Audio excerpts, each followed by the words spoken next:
On day 1, I spawned as an itty-bitty Fire Godzilla. This is rad! But wait, I've only got 3 hearts. What? That's not rad at all. But when I focus real hard, I can make little fires. Look, I just set that tree on fire. Uh-oh, it looks like I upset the baboons who were living there. They're coming after me. I better hightail it out of here. I ran off deep into the forest. Being a tiny baby Fire Godzilla wasn't working out great for me so far. Maybe if I can get bigger and stronger, I can use my powers to help people, rather than just burn their houses down. That'll help me make some friends around here. Maybe that big, tough, warped Moscow will be my friend. Hey, I'm Zozo. I'm pretty new around here. Wanna hang out? Hey, not so fast, buddy. You wanna hang out here? You gotta pay the toll. Empty your pockets, little Fire Godzilla. But I don't have any money.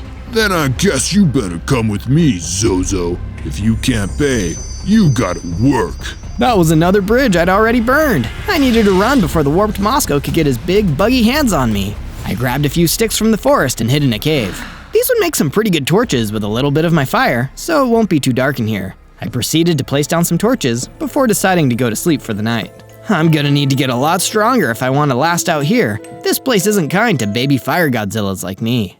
On day 2, I woke up in the cave to find my torches had gone out overnight. It was so cold and dark. What if there are spiders in here? I should get moving. I left the cave and entered the forest to explore my surroundings. Whoa, this forest is huge! So many trees, so much wood to burn. I needed to be careful in here, or I'd set everything on fire. When I build my own base, it should probably be made out of stone. I needed to break down a couple of these trees and gather some sticks and wood to make a wooden pickaxe. Perfect! This will be great for mining stone.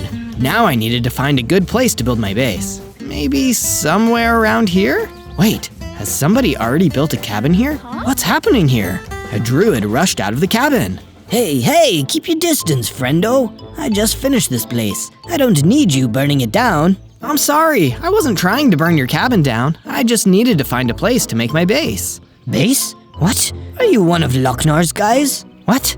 No, I'm Zozo. Who's Locknar? He's a necromancer. He's trying to raise an army of the dead. He and his boys have been harassing people about money around here lately. The druid returned back into his cabin after bidding me farewell. Money? That sounds just like that warped Moscow from yesterday. He must have worked for this Locknar guy. I better start mining for stone near the druid's cabin. He'd probably make a decent neighbor. By day 3, I started gathering materials for my base. I used my wooden pickaxe to start mining stone in a cave next to the druid's place. Hope he doesn't mind a little construction noise. Hey, keep down that racket, Zozo. I'm reading. Now that I know there's a necromancer out there building an army of the dead, I should probably go pay attention to home security. First of all, I took the time to clear out an area and build a big stone wall. This should keep out that warped Moscow if he tries to hassle me for more money. And I won't be able to accidentally burn this wall down either. While I was at it, I needed to get myself a weapon. Maybe I could use some of my spare sticks and wood to make a wooden sword. Hopefully I don't burn it to a crisp. Now I'm looking well prepared. While I was making my way towards the druid's cabin, I noticed something crawling out of the forest. It looked like an elder skulk. Better take care of it before it gets too close to my base. Don't you know it's rude to trespass, Mr. Skulk? Let's go! Hi-ya! With this sword, the elder skulk was no match for me. After I hit it a few times, skillfully dodging its attempts to hit me back, it went scuttling off into the forest again. Nobody beats Fire Godzilla! And clearly that fight made a big difference, because I was starting to get bigger and stronger. I had 5 hearts now, and I could let out a terrifying Godzilla roar!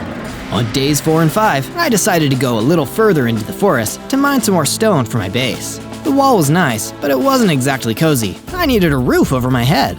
I already used some of my spare stone to make a stone pickaxe. But when I ventured out into the deep part of the woods, I ran into an old enemy, the warped Moscow. You really thought you could get away without paying the toll? You really have no idea who you're dealing with, kid. You don't want my boss to have a problem with you. Your boss? Is he a necromancer? You're smarter than you look, Zozo.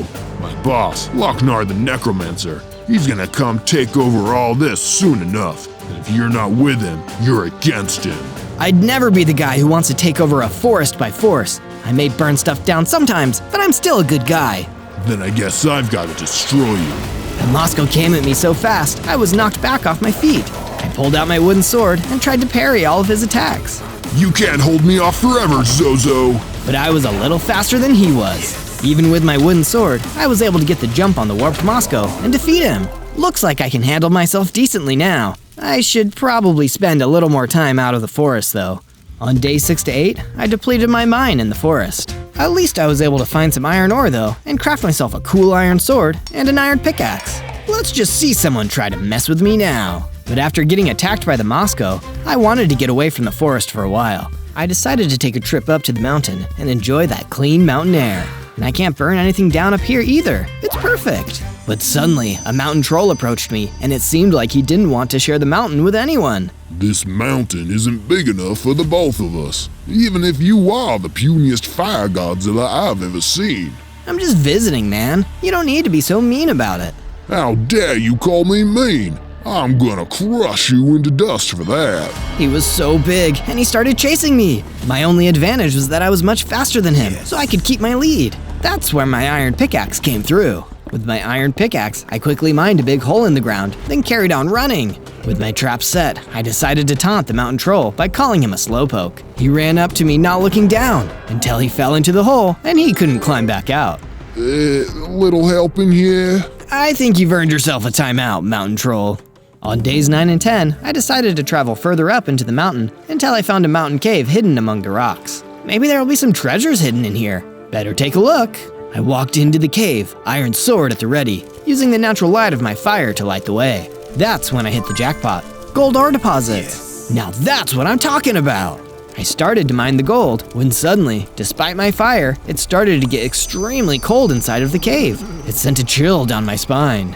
Hello there, little creature. I turned, and that's when I saw him right there, staring at me. It was Lochnar the Necromancer. Somehow, I could feel the power coming off of him. It was time for me to even the score and use my Fire Godzilla roar. But Lochnar just laughed in response.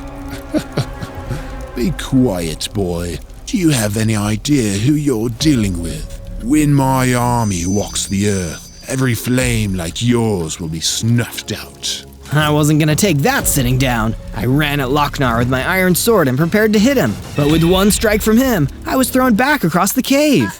You're so weak. It's pathetic. You're not even worth destroying yet. Perhaps when you're a little stronger.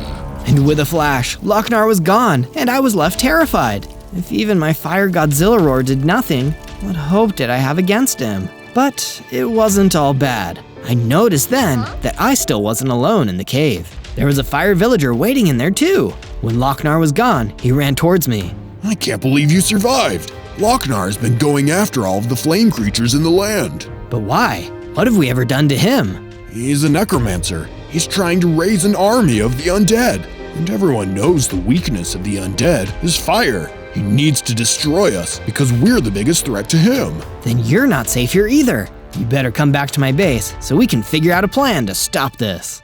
On days 11 through 14, I started expanding my base to make room for my new fire villager friend. Just like me, he was perfectly suited to a fireproof stone house. I built rooms for him and me, and another room where we could hang out together.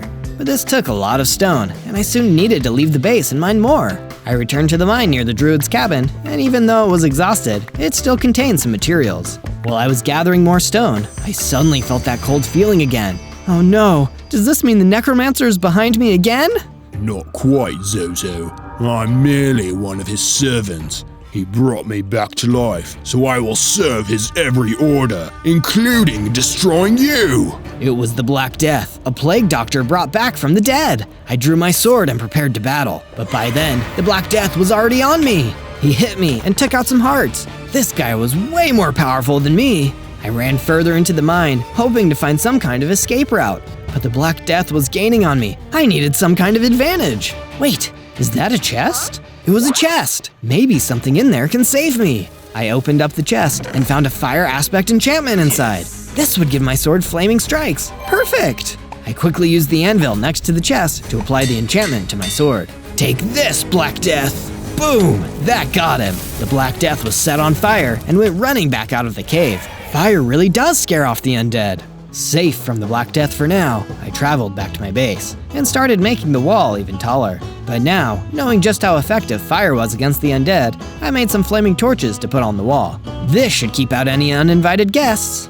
On day 15, I went to check on the fire villager and make sure he was settling in nicely. I know from first-hand experience, it isn't easy to be a fire creature. I find it very comfortable in here, Zozo. Thank you. It's much nicer than having to stay in some damp old cave all day. So, tell me, what's the deal with this Lochnar guy? Everyone's been telling me that he's trying to raise some kind of army of the undead. Who is he? Everything you've heard is true, but there's more. People say that Lochnar is over 1,000 years old, and because he's already dead, he can't be destroyed. Centuries ago, he was defeated by a legendary hero and locked up in the swamp of vileness. But somehow, he came back again, and he's trying to finish what he started all those years ago, making an army of the undead so powerful that he'll rule the world forever. Can the legendary hero come back to defeat him? It sounds like we really need him right now. That was a long time ago, Zozo. The legendary hero is probably extremely old now, if he's even alive.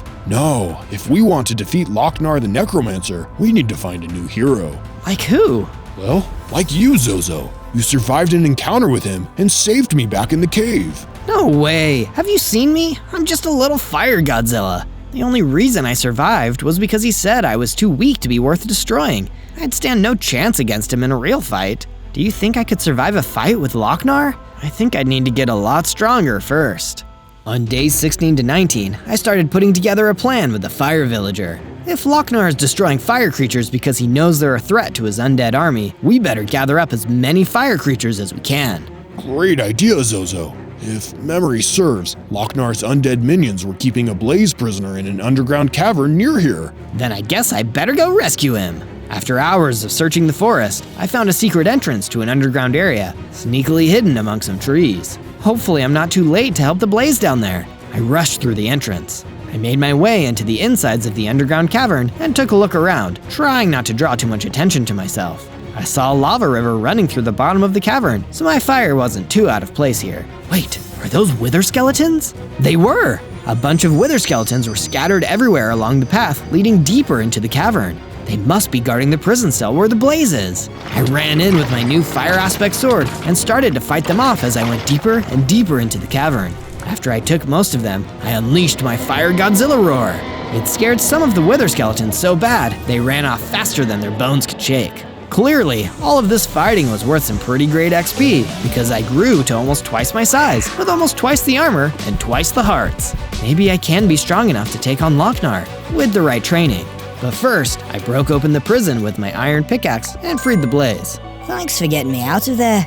It was really starting to get stuffy. Don't mention it, buddy. How did you get captured? Well, I was out here searching for the Kyther of Light when I got ambushed by all those skeletons. You were looking for what? The Kyther of Light. It's the weapon that the legendary hero used to defeat Lochnar all those years ago. It's said to be the most powerful weapon against the undead in the world. Oh, wow. Then I should probably start looking for it too. Come back to my base. I want to know more.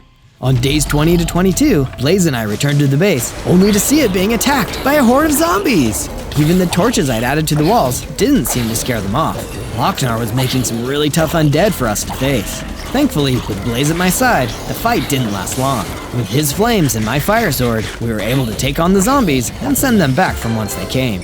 So long, you undead meanies. It feels so good to be free and fighting again. Glad you're back in the groove, Blaze. But while the zombies weren't too difficult to defeat, this incident did make me realize our base needed some better defense. Or at least something to scare off potential attackers. That's when I had a great idea for the statue. The perfect thing to keep the undead away. I started working on the base of the statue with excitement. This is sure to keep the mobs at bay once it's done. Can you tell what it's gonna be? And if you want more adventures like this, subscribe to Zozo, because believe me, the best is yet to come. With Blaze here at the base, I've still got to do one more thing, add a new room for him.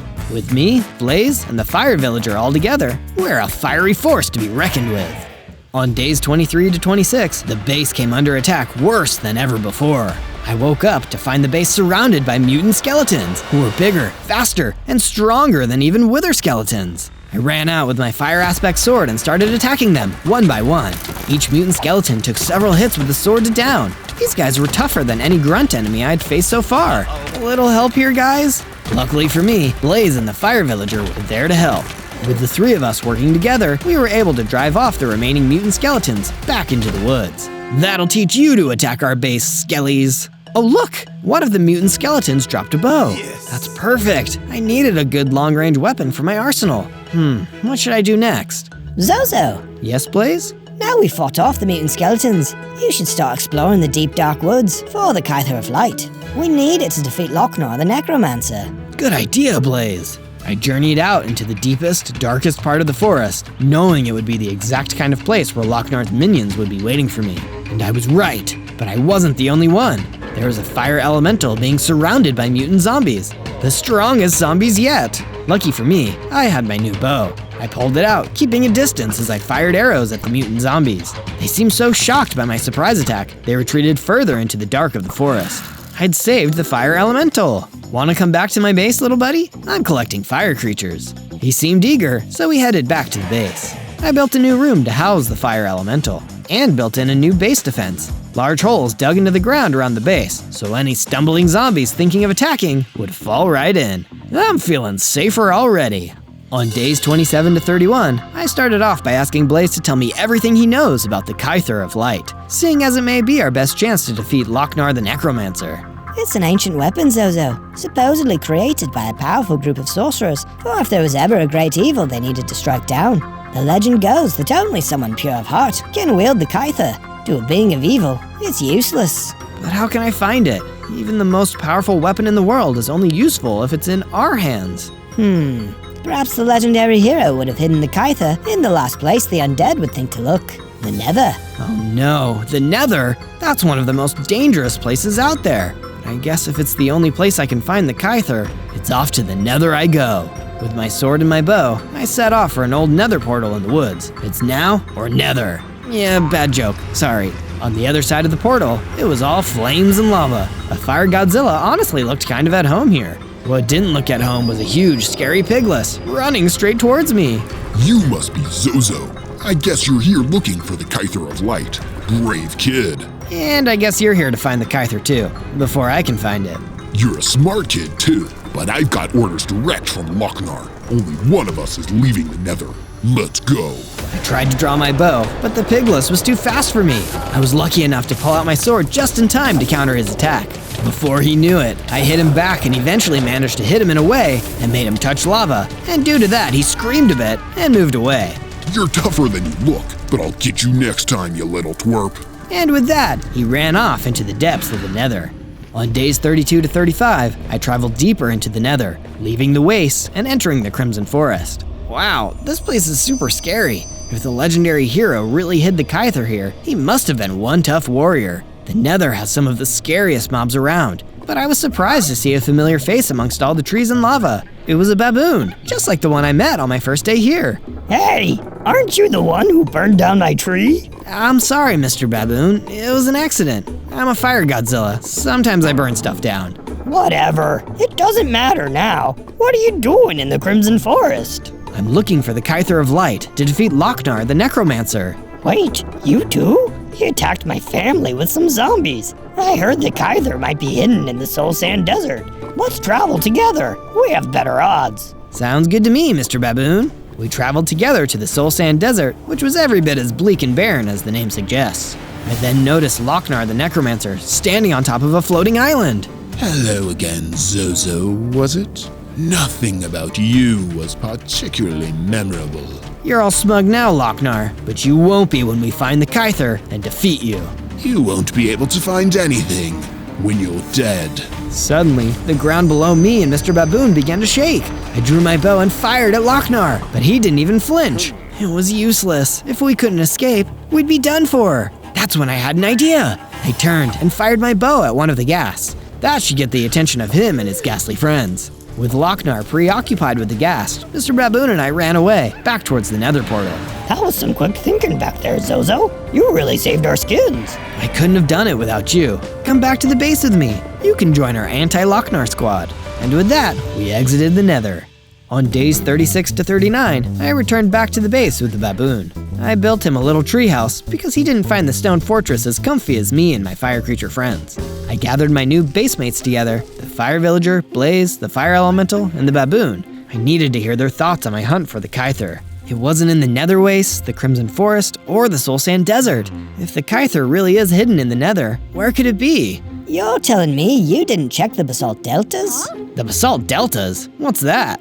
It's the most dangerous place in the Nether, Zozo. If the legendary hero really didn't want the Kyther to be found, that'd be the best place to hide it. The most dangerous place in the Nether? I can't go there yet. The rest of the Nether was already dangerous enough. If the Kyther was really in the basalt deltas, I needed to get stronger to get there, and I needed a little more inspiration. That's why I started working more on the statue.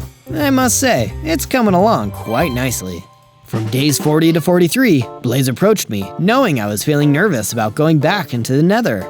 Look, Zozo, the Nether is a scary place. I know, I used to live there. But sometimes, when you can't fight your way through, you need to sneak. But Blaze, I can't sneak. I'm a Fire Godzilla. I'm too easy to spot. I know, but that's where my new plan comes in. There's a potion recipe hidden in a book I left in a lava canyon near here. If you can go get it for me, I'll make you a potion you'll find extremely useful. So that's exactly what I did. I found my way to the underground lava canyon. It was really hot down there, but thankfully, Fire Godzillas don't mind the heat. There had to be a chest down there somewhere. If someone left a book down here on its own, it'd just burn up. But my thoughts were interrupted when suddenly a huge serpent tried to grab me. It was a heck of a jump scare. I'm not on the menu, so slither on by, you reptile. I managed to hit it and knock it into the fiery depths below. That will teach you to mess with a Fire Godzilla. As I continued to explore, I saw the chest tucked away in a corner. Let's take a look inside. A book! Jackpot! I then proceeded to leave the lava canyon and make my way back to the base. I gave the book over to Blaze, and he made me a potion. This right here is a potion of invisibility. It might make your journey into the basalt deltas a little less dangerous. Thanks, Blaze. This is perfect. On days 40 to 49, I made my way back to the Nether portal deep in the forest. Here goes nothing. After landing in the Nether, I made my way through to the basalt deltas. My friends weren't kidding when they said this place was dangerous. It looks impossible to even build here. I took the potion of invisibility and started to sneak through. There were sheer cliffs everywhere. I had to be careful so that I didn't fall. Help me, please! Someone help me! Oh no, is that an illager? What's he doing in here? And why is he surrounded by Endermen? I can't just leave him like that. I need to help him, even if it means wasting my invisibility. Still keeping my distance, I pulled out my bow. I opened fire at the Endermen, causing them to teleport away. That gave me a window to get the illager out of there. Come with me if you want to live. Me and the illager ran for the hills until we were out of the basalt delta and back in the much safer Soul Sand Valley. Thank you, kind stranger. You saved me. How can I ever repay you? You can tell me everything you know about the Kyther of Light. I need it to defeat Lochnar the Necromancer. Wait, the Kyther of Light? That reminds me of an old poem I used to hear all the time when I was a kid. Who seeks the Kyther, brave and true, venture into the forest blue. The forest blue. Wait, that sounds like the warped forest. It's the only place in the Nether I haven't checked. Come with me, we'll go find it. On days 50 to 53, me and my new friend the illager made our way into the warped forest, one of the slightly nicer parts of the Nether. I might have even enjoyed it if we weren't ambushed by that pigless I fought earlier. Hey, looky here. It's that dweeb, Zozo. Name calling? Really? That's just uncalled for, man. No, Zozo. What's uncalled for is you being here. Me and the rest of Lochnar's boys have already found the Kyther, and it's far away from here. You're gonna get destroyed in the Nether for nothing. That's it. You're going down, Pigless. But Pigless pulled a dirty trick. He didn't go for me. He went straight for the illager, taking him down immediately. No, you can't do that. I can do whatever I want. Let's tango, Zozo. We clashed again, but this time I was stronger than before. I dodged his attacks easily, and with a few well-placed strikes from my fire sword, Pigless was done for. With him gone, I was all alone in the Nether again. Maybe Pigless had lied about them taking the Kyther. I had to explore and find out. There was a bastion remnant, an ancient ruined fortress nearby, and it seemed like the exact kind of place the legendary hero might have hidden the Kyther. Instead, all I found was a great beast, cowering in the shadows. Is the Pigless gone? That guy dragged me along with him to help him find the Kyther. Most of the rest of our team was destroyed by nether mobs. It was horrible. It's okay, I defeated the Pigless. You said he made you work for him. Do you have any idea where they may have taken the Kyther? Tough to say. I think Pigless mentioned something about taking it back to the camp. He probably meant the one in the wasteland, back outside the Nether. Perfect, so at least I know where to look next. Let's get out of here. Wait, before you go, you deserve a reward for taking out that jerk Pigless. I was gonna use it myself, but here, it's a knockback enchantment. Your strikes will knock back your enemies now. Oh, finally, some good luck! From days 54 to 57, I returned to my base and started making some adjustments. I added some guard towers so that we could spot any incoming threats faster. Just as I finished repairing and adding the knockback enchantment to my iron sword, the fire villager staying in the base approached me, looking very worried. Zozo, I need a hand. I've been looking into it, and I've seen that a mutant zombie is skulking out in the forest outside. You should probably go take care of it while I'm working on an extremely important potion. This would be the perfect opportunity to try my new knockback ability. I ran out into the forest, and just as the fire villager had told me, there was a mutant zombie making its way towards our base. I needed to put a stop to it. Come on, mutant zombie, you're no match for me. And I was right. With the knockback enchantment on my fire sword, I defeated it in no time and headed back to the base. Great work, Zozo. And here's your reward. I made a potion of slow falling. When you take it, it eliminates fall damage. You never know when that'll come in handy. On days 58 to 62, I continued work on the statue. I was really pleased with how it was coming along. Can you guess what it is yet? Suddenly, I heard the baboon yell out in panic from his treehouse. Guys, something is coming towards us. I looked out and saw a mob coming towards us. Creepers, courtesy of Lochnar the Necromancer. This is bad, this is really bad! But before we could do anything, the first wave of creepers had already hit. Several of them exploded, taking out huge chunks of the defensive wall, and others started crawling through the new gaps. I decided to rush in and finally get rid of the creeper menace. They started exploding again, taking out chunks of the base. By the time I managed to turn the tide of the fight, huge portions of our base had already been destroyed. When I had the advantage, the last surviving creeper ran off back into the forest. The fight was over. For now. We need to start rebuilding immediately. Blaze, fire villager. Wait, where's Baboon? That's when we realized the creepers had blown up Baboon's treehouse with Baboon inside of it. From days 63 to 66, hungry for fiery vengeance, I followed the last remaining creeper back into the woods. You and your friends aren't going to get away with destroying Mr. Baboon. I chased him into the forest and saw him disappear down into an underground cavern. I was so angry, I didn't even think about how dangerous it could be to chase a creeper into an enclosed place. I hopped down into the cavern, but the creeper was nowhere to be seen. Instead, I found a book laying on the ground containing a secret note. Invade the base and destroy them all. Any survivors must return to the camp in the desert. G-O-A-W. G-O-A-W? Who's that? Wait, the camp in the desert. That's where they must be keeping the Kyther of Light. It was only then that I looked up and saw the creeper crawling quickly towards me. No time to think. On pure instinct, I pulled out my bow and fired. Boom! The creeper exploded, taking out a portion of the cavern. Lucky for me, thanks to the quick reflexes, I was out of the blast zone. From days 67 to 70, I traveled for 2 days all the way out to the desert. It was a really tough journey, but by the end, I finally saw the camp. It was a cabin surrounded by campfires, with a ghostly figure floating around it. It looked like the ghost of an ancient warrior. Lochnar the Necromancer must be able to raise skeletons, zombies, and ghosts. Wait, ghost of ancient warrior? That must be G-O-A-W, the one who wrote the note. He must be a pretty big deal. As I got close, I noticed there was a gorge in the desert just outside the camp. Better not fall in. I drew my bow and fired at the ghost, but predictably, the arrow went straight through him. That's when he threw through the air and lunged at me. He didn't even talk, he was all action. I managed to dodge and strike back with my sword, but he parried. This guy was a better fighter than anyone I'd ever faced. I didn't even know if I could defeat him. That's when I had an idea. If I'm not strong enough to beat him yet, I can still trick him. Before he could attack me again, I quickly drank my potion of slow falling.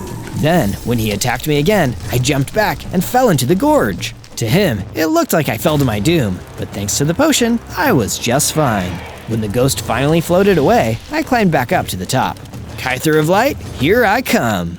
On days 71 to 74, I was finally able to make my way into the cabin being guarded by the ghost of the ancient warrior. Except, the Kyther wasn't there. The cabin was empty. All I heard was the echoing laughter of Lochnar the Necromancer. He was always a few steps ahead. Once again, it all been for nothing. I made the long trek back to my damaged base, empty-handed. On days 75 to 78, I came back to the base and noticed how damaged it really was. It was still heavily damaged from the creeper assault, and I needed to start the repairs immediately, so I did just that. But I felt terrible knowing that now Mr. Baboon is gone, I didn't need to rebuild the treehouse. As I finished up the repairs, the fire villager approached me. Hey Zozo, I just wanted to say I'm sorry you didn't find the Kyther, but I know you're strong enough to beat Lochnar anyway. I figured this might help. That's when he handed me a diamond sword with fire aspect, the strongest weapon I'd ever had my hands on. Wow, thanks, Fire Villager! It may not be the Kyther of Light, but it's the next best thing. And it turns out that the diamond sword couldn't have come at a better time, because suddenly, the ghost of the ancient warrior had returned, and he was flying at me. Guess it's time for a rematch. But this time, I didn't need any cheap tricks to take him down. Using my new diamond sword, I dodged his blows and struck him again and again, until he burst into ghost vapor and disappeared. I immediately started growing larger and larger, as well as doubling my hearts. But it wasn't just that. With my new size, I gained Godzilla strength, making all my close-range attacks 3 times as powerful. Just then, the Fire Villager ran up to me. You did it, Zozo. You defeated the ghost of the ancient warrior. That's amazing. Wait, Zozo, I found this where the ghost vaporized. It looks like a notebook. The latest note read, Lochnar is nearly at his full power. The final arrangements are being put into place. Destroy Zozo and the druid. Wait, the druid from the cabin? He's involved in this too? On days 79 to 84, I knocked on the door of the druid's cabin to find out how he was involved in all of this. Just like when I first met him, he wasn't eager to have me as a visitor. Keep your distance, Fire Godzilla. You're even bigger than last time, and my house is very flammable. I don't want to burn your house down, druid, but I know someone who does. I've seen instructions from Lochnar the Necromancer. He wants to destroy me and you. What does he have against you? Ugh, Lochnar again? I thought I was done with that guy. What do you mean? I defeated him a few hundred years ago and sealed him away. I figured he'd stay gone for good, but I guess not. Wait, does that mean you're the legendary hero? I was, sure, but then I retired to become a druid. It's a much easier life. And besides, you should be fine. As long as you have the Kyther, he won't be that hard to defeat. But he has the Kyther. Oh, okay. This could be bad. After our conversation, the druid led me back out into the forest to find another nether portal. He'd hid another weapon in the nether all those years ago as backup, if ever the Kyther fell into the wrong hands. But when we arrived at the side of the portal, it had already been destroyed. This isn't good. If Lochnar destroyed the nether portal, it means he doesn't need it anymore. He's reaching the full height of his powers. What do we do now? Well, from where I'm standing, the only option is to... An arrow shot out of the woods, hitting the druid and destroying him before he could even finish his sentence. No, this can't be happening! I turned to see a small gang of skeletons emerge out of the thicket behind us. As they ran at me, I made short work of them with my diamond fire sword. But now, I was out of options and out of time. There was only one thing left to do. I need to find the Swamp of Vileness and destroy Lochnar myself. On days 85 to 89, I made my way out to the snowy landscapes of the north, where I finally found the great beast I'd met back in the nether. As far as I could tell, he would be the only one who could tell me where to find the Swamp of Vileness and finally track down Lochnar the Necromancer himself. I know where to find it, but it won't be easy. It's beyond the forest, but you can only go at night. And that's the thing. That creep is strongest at night. So if you're gonna take him on, you better be well defended. That's a useful tip. Thanks, Great Beast. From days 90 to 94, I decided to take the Great Beast's advice and armor up. I used my iron pickaxe to mine some diamonds and turned them into a full set of diamond armor, helmet, chestplate, leggings, and boots. But I didn't want to stop there. I needed some enchantments to really make sure I could take a punch from Lochnar and his evil army of the undead. I gave myself the protection enchantment. That makes my armor twice as durable against close-range attacks, and projectile protection, which kept me safe from ranged attacks. Let's see Lochnar take me on now. From days 95 to 97, I finally finished the statue. Its flame could be seen from miles away and should keep all the bad mobs away from my base once and for all. It was a beacon of hope for all fire mobs, a bright, brilliant beacon that could be seen from miles away. And that's when I realized why I had to take on Lochnar and his undead minions. I could either use my fire powers to destroy, like when I accidentally burned down Mr. Baboon's tree, or I could use it to be a beacon of hope, to fight back against evil whenever I can, because it's the right thing to do. So it's exactly what I was going to do. On day 98, I spoke to the Fire Villager and Blaze about my plan to attack the Swamp of Vileness and finally take down Lochnar. You can't do this alone, Zozo. You're strong, but Lochnar is so powerful, and he has an entire army. He's right, Zozo. Why don't you let us come with you? Surely we'll be stronger together. I can't put you at risk like that. You need to stay here as backup, in case Lochnar defeats me and his undead army escapes. But I can't let that happen. Trust me, no matter what, I'm I'm going to defeat Lochnar and put an end to his evil reign of terror. With that, I exited the base, but was suddenly stopped by someone I haven't met before. Can I help you? He said nothing and dropped me a note and left. The note said, if you want to help me defeat Lochnar, you should subscribe to Zozo and check out our other adventures. You can even suggest what you want to see next down in the comments. Alright. I'm sure with the help of you guys, I'll actually manage to defeat Lochnar. On day 99, following the instructions of the Great Beast, I made my way to the Swamp of Vileness in the dead of night. It was every bit as creepy as I'd imagined. Mist hung low, the mossy skeletons, minions of Lochnar, were patrolling back and forth. I didn't have any more potions of invisibility. I needed to fight my way through. Okay, Skellies, come get me. I want to speak to your manager. That got their attention. Suddenly, waves of mossy skeletons started running at me, while others fired bows at me from a distance.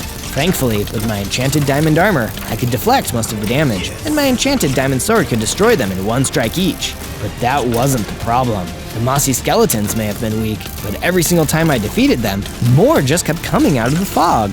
Don't you guys know when to quit? They are the least of your worries, Zozo.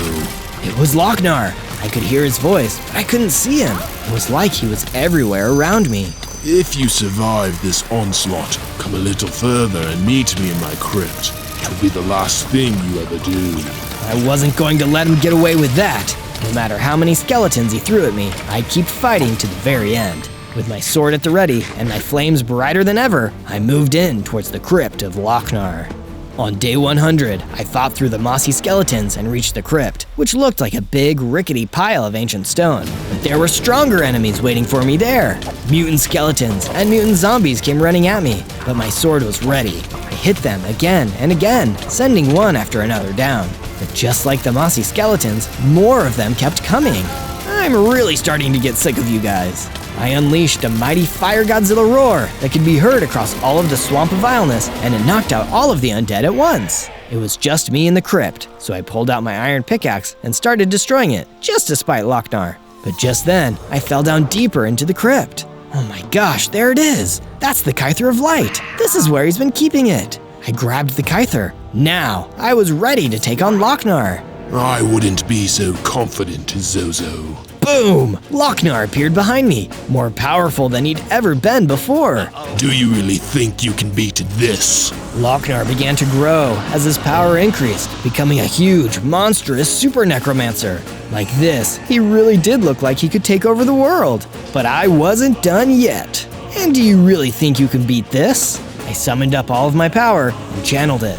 My flames got brighter as I grew, taking in the power of the Kyther of Light. I became Ultra Fire Godzilla with 30 hearts and almost unbreakable armor. You can't do this. It isn't fair. Life isn't fair, Lochnar. Let's go. Lochnar threw everything at me, hitting me again and again, but getting nothing. Now it's my turn. With one mighty swing of the Kyther, with all my power behind it, Lochnar was destroyed once and for all, never to raise another undead minion again. Safe at last, I returned to the base to celebrate with the Fire Villager and Blaze. Things were finally looking up for all of us.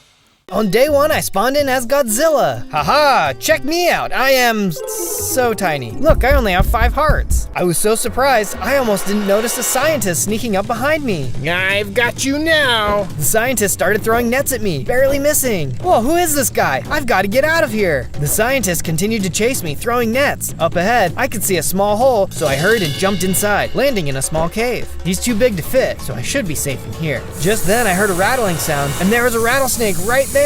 Oh no! I jumped back out of the hole right next to the scientist. There you are, you little lizard. I ran off as he kept throwing his nets. I was running out of places to hide. That's when I had an idea. I hope you don't like getting wet, and I hope I know how to swim. I dove into the ocean and was happy to find that not only could I swim, but I could swim extremely fast. It looked like the scientist wasn't interested in diving in after me either. I'll get you. What a start to the day. Who was that guy? Why would he want me? Maybe he was just trying to capture all the animals. I decided to ask a nearby fish if he knew anything. As I was swimming, I realized I could breathe underwater too. Hey, did you see that guy back there? What's his deal? The fish didn't respond and started attacking me. It was a barracuda. Hey, stop it! I don't want to hurt you, but I will. The barracuda didn't say anything and kept attacking. I guess he didn't know how to talk.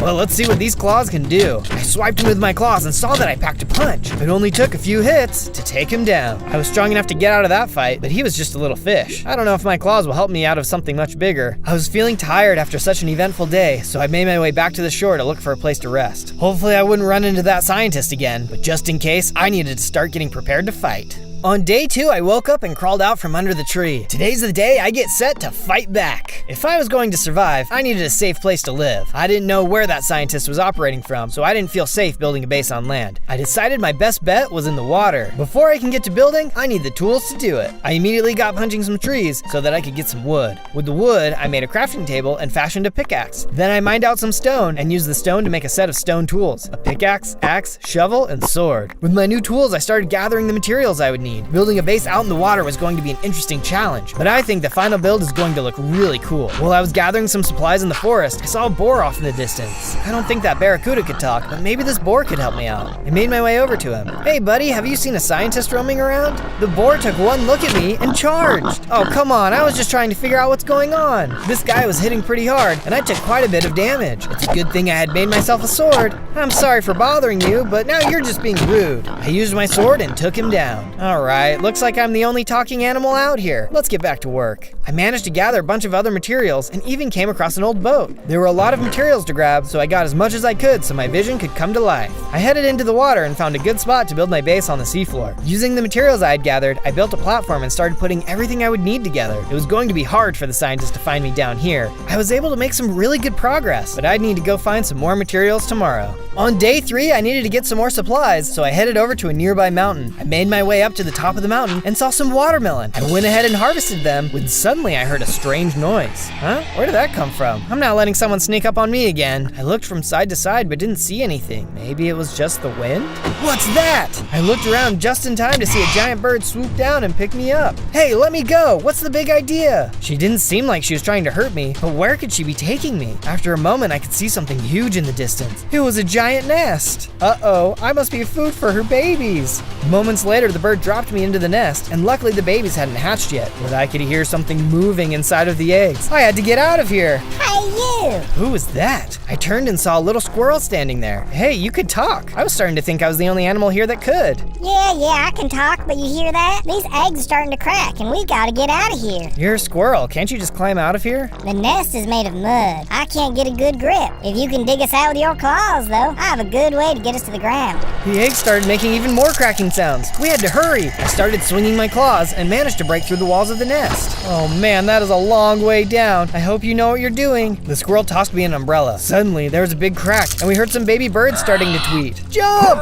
The squirrel and I jumped off the nest and slowly floated down to the ground. Whew, that was a close call. I've been having a lot of those lately. Don't tell me, did you run into that scientist too? Yeah, what's that guy's problem? He's been trying to round up all the talking animals. All I know is anyone he captures is never seen again. He must be experimenting on them, or something worse. I could tell the squirrel must have lost some good friends to this scientist, but I didn't want to pressure her. Well, we can find a way to stop him. Come on, you can live in my base with me. We should be safe there. On days 4 to 5, the squirrel and I had made it to the beach closest to my base. That's when I realized she wasn't going to be able to live underwater with me, but I had an idea. By the way, what's your name? My friends call me Sandy. Sandy it is. Could you give me a hand collecting some sand? I know just the thing to build for you. Sandy and I spent some time gathering sand for me to use in the build. With all the sand collected, I loaded it into the furnace and started smelting it into glass. Just because she's a squirrel doesn't mean she can't live under the ocean. With the glass complete, I got to work on building her a house. My idea was to use the glass to create a dome on the seafloor that could then be filled with air for her to breathe. That way, she could live safely underwater, but still feel like she was living freely above ground. It was tricky working underwater, but in the end, I was able to get it to work.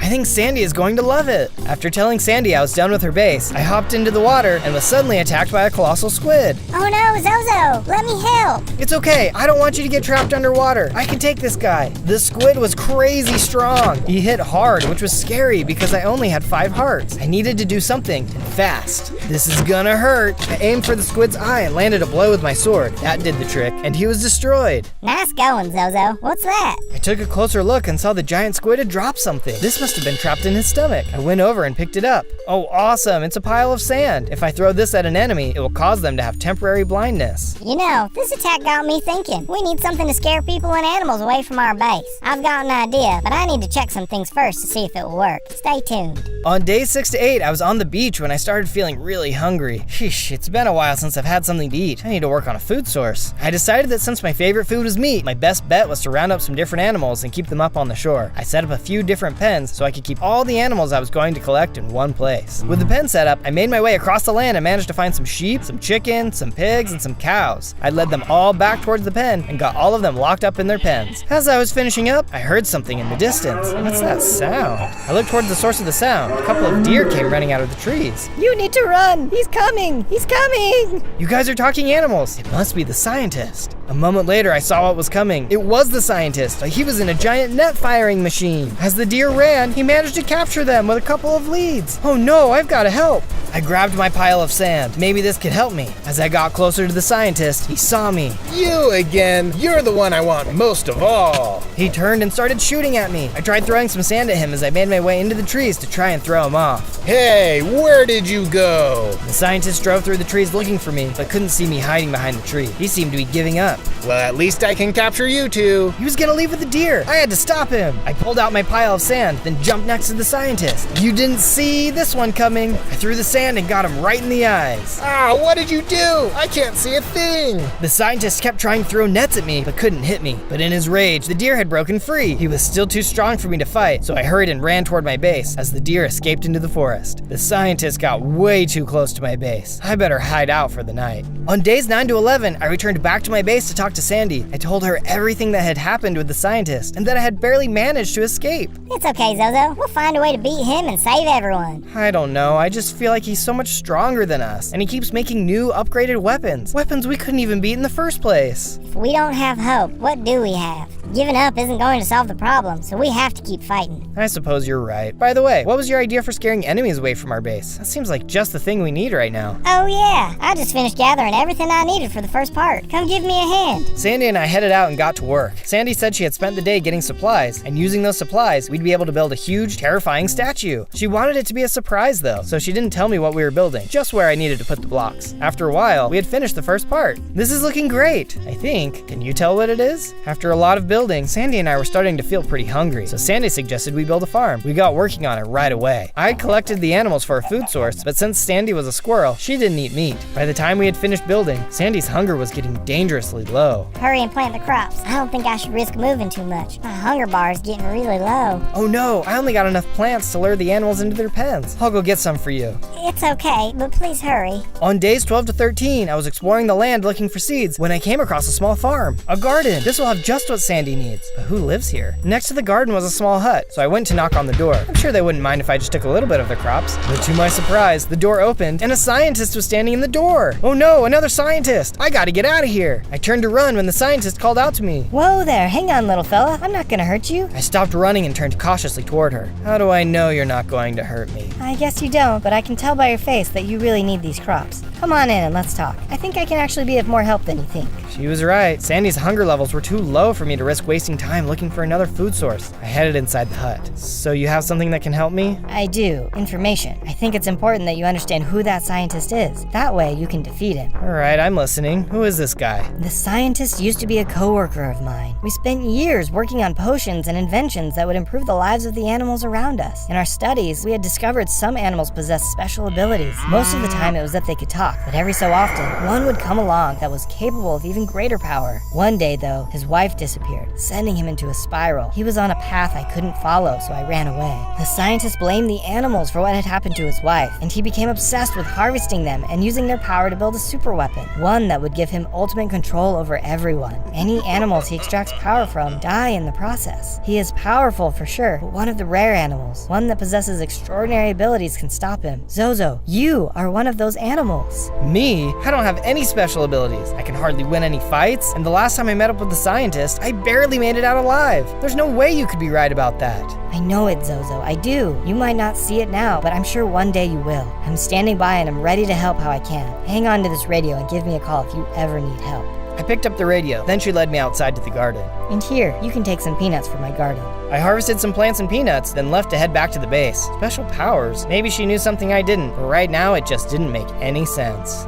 From days 14 to 15, I was making my way back to the base when I heard a familiar but terrifying sound above me. I looked up and couldn't believe what I was seeing. Oh no, it's that bird again, and this time it has some of its babies with it. I didn't want to be their breakfast before, and I didn't want to now. I still had a little bit of sand left over from my fight with the scientist. Maybe it could help me win here. Come and get it! The bird let out a screech, but I was ready. I took my pile of sand and threw it right in its eyes. The bird let out another yell and landed not too far away. Here, I've got some breakfast for ya. I took my sword and quickly started to attack the bird. Since it was on the ground, it had no chance, and I was able to knock it out. That was one down, but I still had to deal with the kids. And now I was all out of sand. Come on down, kids, I've got some leftovers for ya. The baby birds shrieked and dove down as well. They weren't nearly as strong or clever as the big bird, and so one by one, they flew straight into my swinging blade, taking them down for good. Flying is overrated. Swimming is the way to go. Suddenly, I felt energy beginning to course through my veins, and I evolved into a bigger Godzilla. Check it out, I even have 10 hearts. I was feeling much stronger than before, and found out that my roar could hurt enemies. My tail had become a weapon of its own too.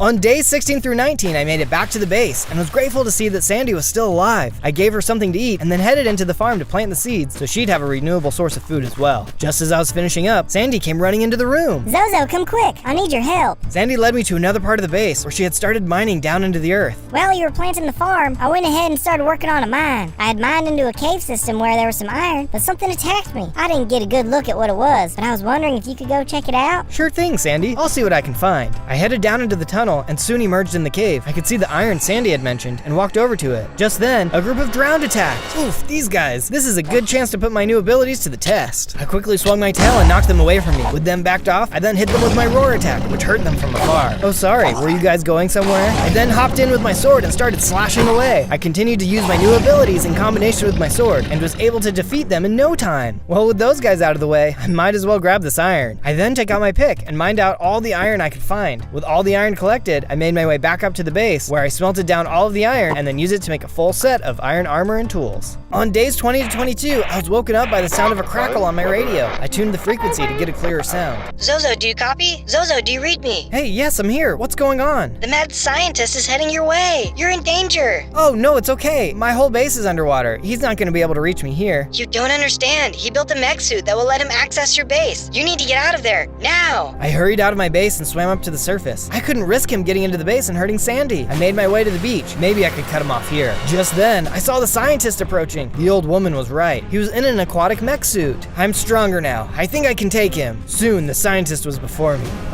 Oh, someone's been eating their veggies. You're even more valuable to me now. This has to stop. You're killing innocent animals. Oh, boo-hoo. You don't even know what you are. You have a power inside of you just waiting to burst out, and I'm gonna get it. The scientist revved his suit and fired a laser at me. I ran into the water to get some space between us. Before he could get me again, though, I let out a roar, which hurt him. I jumped closer and hit him with my tail, which seemed to put a dent in his machine. He didn't stay scared for long, though, and kept fighting back. What is this power? Ooh, you're even stronger than you look.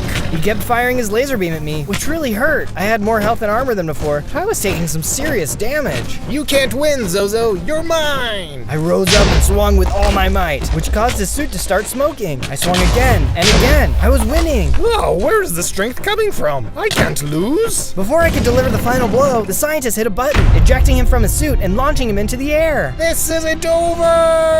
The scientist was gone for now, but if there was one thing I did learn, it's that the scientist isn't invincible. Next time we meet up, I'll be ready. On days 23 to 25, Sandy came and found me in my room. She suggested that we go search the wreckage of the scientist's machine. Maybe we'd find something. We headed up to the surface and took a look at where the scientist's machine had been destroyed. It looked like there was something in the wreckage. What's this? I picked it up and saw it was a stack of javelins. Oh, interesting. This will give me the chance to do some ranged attacks. I kept looking and saw that there was a notebook as well. I wonder what's inside. I picked it up and opened it up. If you were liking this video so far, please like and subscribe, and leave a comment on what adventure you think we should go on next. I don't know what that means. On days 26 to 29, Sandy and I headed back to the base to get some work done on the statue. I was pretty exhausted from the fight, so we thought this would be a good activity to take our minds off the conflict. It was coming along pretty well, I think. Can you tell what it is yet? We stopped working as Sandy explained to me that we were going to need some amber blocks and warped stems to get more work done. She suggested I head to a nearby island, as she heard I might be able to find some there. I'm on it. I leapt into the water and started swimming off in the direction Sandy had mentioned. In my bigger form, swimming was much faster than before. As I approached the island, I noticed something was already here. I reached reached the shore and saw it was infested with green snakes. If you guys don't mind, I'm just gonna squeeze by and grab what I need. Thanks. I made my way over to the blocks I needed and started mining them out. I was able to grab a bunch of them when I was suddenly attacked by the snakes. Ah, guys, I just needed a little bit. These guys weren't talkers though, and they started biting and snapping at me with their fangs. Hey, that hurts, knock it off. I smacked some of them away and then used some of the new javelins I had just gotten to keep them at a distance. By this combo, I managed to take them all out. Alrighty, back to business. I had gotten all of the blocks I needed, so I jumped back into the water to head home.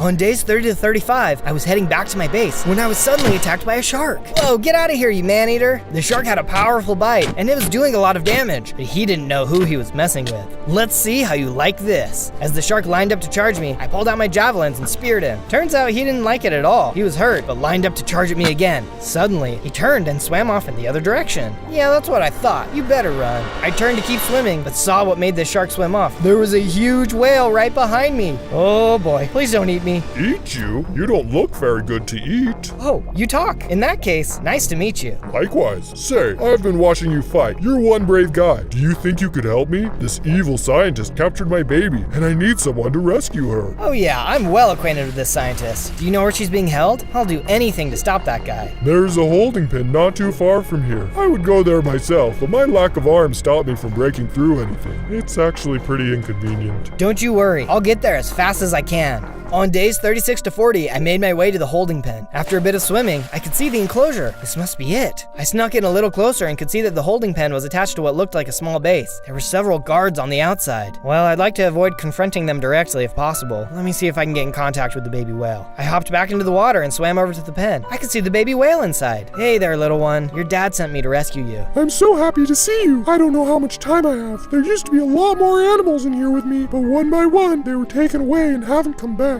We're the only ones left. Okay, hang on for as long as you can. I noticed there were a lot of guards out there, and I don't want to risk fighting all of them. Do you know if there's another way in? I think there might be a water duct you can break into that leads into the enclosure. If you dig into the side of the hill on the east side of the base, you should hit it. Or was it the north side? I can't remember. It's okay. I'm sure I can figure it out. I'll start digging and I'll see you soon. From days 41 to 43, I worked on digging my tunnel through the base. I feel like this is going great. I've got to be getting close. I think she was saying I need to start digging up right about now. I changed direction and started heading up. This was kind of a nice change to not be attacked head on. I felt like a proper secret agent. Suddenly, I burst through the surface and saw I was right in the middle of their base. Uh-oh, looks like I'm not a very good secret agent. I jumped out of the hole and the guards swarmed in and started to attack. There were more guys in here than I thought. They had caught me off guard and were really starting to take down my health. Oh, there's so many of them. But I still had my special moves. I let out a roar and was able to hurt some of the bad guys. I quickly started swinging my tail and hitting back. One by one, I was starting to take them out. There were so many of them, but I was a one monster wrecking machine. Maybe I do make a better action star than secret agent. Eventually, I was able to gain the upper hand and the entire base was clear. In one of the rooms, I saw a control panel with a couple of switches on it. I went ahead and flipped them. This must be controlling the gate. All right, let's go save those animals. I made my way out of the main base and headed toward the holding tank. I went around to the exit to make sure the whale got out safely. Go on and be free, my friend. Just then, the big whale dad from before came swimming up as his daughter swam over to him. Thank you, Zozo. I was afraid I would never see my daughter again. If you are ever in need of help, I will do everything I can to be there for you. On days 44 to 49, I had arrived back at my base. I had nearly forgotten I had collected materials for my statue, so Sandy and I had gotten right to work building the next part. I think I'm starting to see what it's supposed to be. What about you? Next, I got to work building some guard towers above my base. If my run-ins with the scientists thus far had taught me anything, it was that I needed to be prepared for any kind of attack. Once the towers were complete, I decided to give them a test. That night, I lured some mobs into the area and led them right into my trap. The defenses worked perfectly. The scientist is going to be in for a nasty surprise if he tries to break in here. On days 50 to 53, I woke up to the sound of a crackle on the radio. It was another warning call that the scientist was coming. Again, good thing we laid those traps. He's not going to be able to get in this time. I swam to the top of the base to get a better look and saw it wasn't just the scientist attacking this time. He was standing in a helicopter with a squadron of robot sharks in the water. I might not be able to swim in, but my elite shark squad can. Alpha team, attack! The sharks immediately jumped into action. They were headed right for the base. I braced myself for a fight. The first few sharks got caught in the crossfire of my guard towers, which quickly took them out. out. Nice, those worked perfectly. The next few sharks were much luckier though, and I was going to have to take them on myself. The sharks were putting up a good fight, but they were no match for my claws and sword. I also used my roar and spin attack, cutting through them bit by bit. With all of my attacks, I was able to rip through them and quickly took them out. Ha! This guy must be running out of ideas. Suddenly, I heard an explosion and saw some other robot sharks had blown a hole in Sandy's dome. A shark swam in, tied her up, and pulled her away. Zozo, help! They were taking Sandy. In my anger, my blood started to boil, and I could feel a rush of energy. Suddenly, I grew in size and leveled up. The scientist had gotten his hands on the rope and pulled Sandy into the helicopter. I started making my way toward them, but the scientist took out a rocket launcher, blowing up one of the towers. Say goodbye to your little friend. The scientist fired up his engine and flew off with Sandy. I was so mad. There were a couple of robot sharks nearby, and in my rage I opened my mouth and shot out a stream of fire. This must be one of my new abilities. The fire destroyed them almost immediately. I've got to get Sandy back. On days 54 to 57, I was in the depths of despair. First things first though, I started to make repairs to the base. I couldn't believe I didn't protect Sandy from the scientist. She trusted me and I let her down, and I had no idea where the scientist's main base was. Then I had an idea. I headed over to the radio. Hey, are you there? Sandy was captured by the scientist, and I really need your help. Zozo, I was just about to contact you. We have something to discuss, but I think it's best done in person. I'll be there soon. I departed my base and headed to the old woman's house. When I arrived, she was waiting for me outside. Zozo, thank you for coming. Of course, what's going on? I lied to you earlier. The scientist's wife, she didn't die. I'm his wife. What? Why didn't you say so before? I was afraid the truth would be too much for you and make you refuse to work with me. So why are you telling me now? How can I know anything you've told me is true? Everything else I have told you is true, but there is more to the story. My husband was a brilliant man, but we were under pressure to deliver our findings by a corrupt mayor of the nearby city. We were his prisoners, and the experience turned my husband to madness. I believe there is still good in him. So what are you suggesting? I know you must hate him, but please don't hurt him. I think he can come back to the light. No promises, but I'll see what I can do. Rescuing Sandy is my #1 priority. She thanked me and told me the location to the scientist's base. It wasn't going to be easy to infiltrate, so I needed to head back to my base to prepare. On days 58 to 62, I returned back to my base and headed into the mine. I was still using subpar gear and was hoping to find some diamonds. I was still sad about Sandy being gone, but I needed to stay focused. After a bit of exploring, I soon saw diamonds. Just what I was looking for. I mined all of the diamonds I needed, but as I went further into the cave, there was some lava blocking my path. Just then, I heard a roar behind me and saw a black bear had me cornered, but I wasn't worried. Impressive, but I can roar too. I opened my mouth and fired my fire breath at him. He didn't like that at all, and attacked.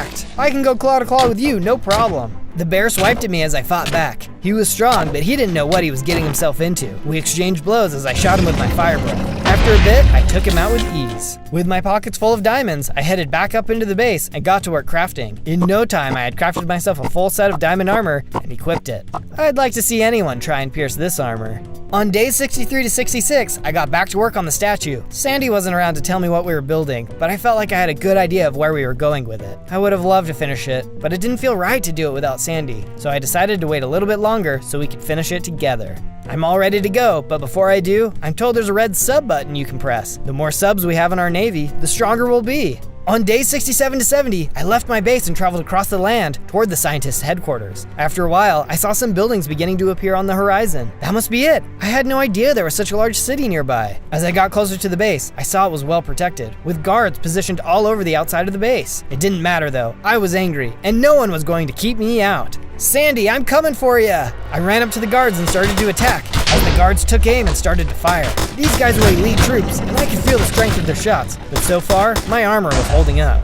Where's the scientist? The guards didn't seem interested in my questions and kept attacking. I was making my way through the guards, using every attack in my arsenal. The place was starting to catch fire, but soon enough, I cleared out all of the guards. Time to get in there and see what's going on. On days 71 to 74, I entered further into the base, attacking more guards along the way. There were a bunch of them stationed in the lobby, but as much as they tried to take me down, they stood no chance against my flurry of attacks. Once they were all destroyed, I entered the next room, which was full of animals in cages. Don't worry guys, I'll get you out. I quickly attacked all of the guards in the room. They really didn't seem to appreciate my fire breath. Soon enough, I had taken them all out. I then headed over to the wall and pressed a button, which released them all from their cages. Be free, my friends. Just then, I saw a bear had started attacking another animal animal. That's when I noticed he was a robot bear. Oh no! I quickly ran over and started fighting him, taking him out as quick as I could. But there were some robot ducks that had started attacking me too. How could the scientists do this to the animals? I managed to fight them all off too. I've got to find Sandy, and quick! I headed into another room and saw a few more animals in cages. I was careful to check and be sure they weren't robots before breaking them out. I took out some more guards and then saw a strange object floating over a block. What could this be? I stepped closer and picked it up. It was a new whirlwind attack. Oh cool, I can't wait to test this out. Just then, another group of robot animals appeared, and I was shocked by who was leading them. Sandy, what have they done to you? The group of animals attacked, including Sandy. It was no use. It wasn't the Sandy I knew and loved. She had been experimented on and turned into a robot. I focused on fighting off the other animals, but I couldn't bring myself to fight Sandy. I was able to take a few of them out, but what was I gonna do about Sandy? Sandy, it's me! I was so distracted trying to run away, I didn't notice that more guards had come into the room. They immediately started to attack me. This was a fight I couldn't win. They cornered me against a wall and then shot me with a tranquilizer dart, putting me to sleep.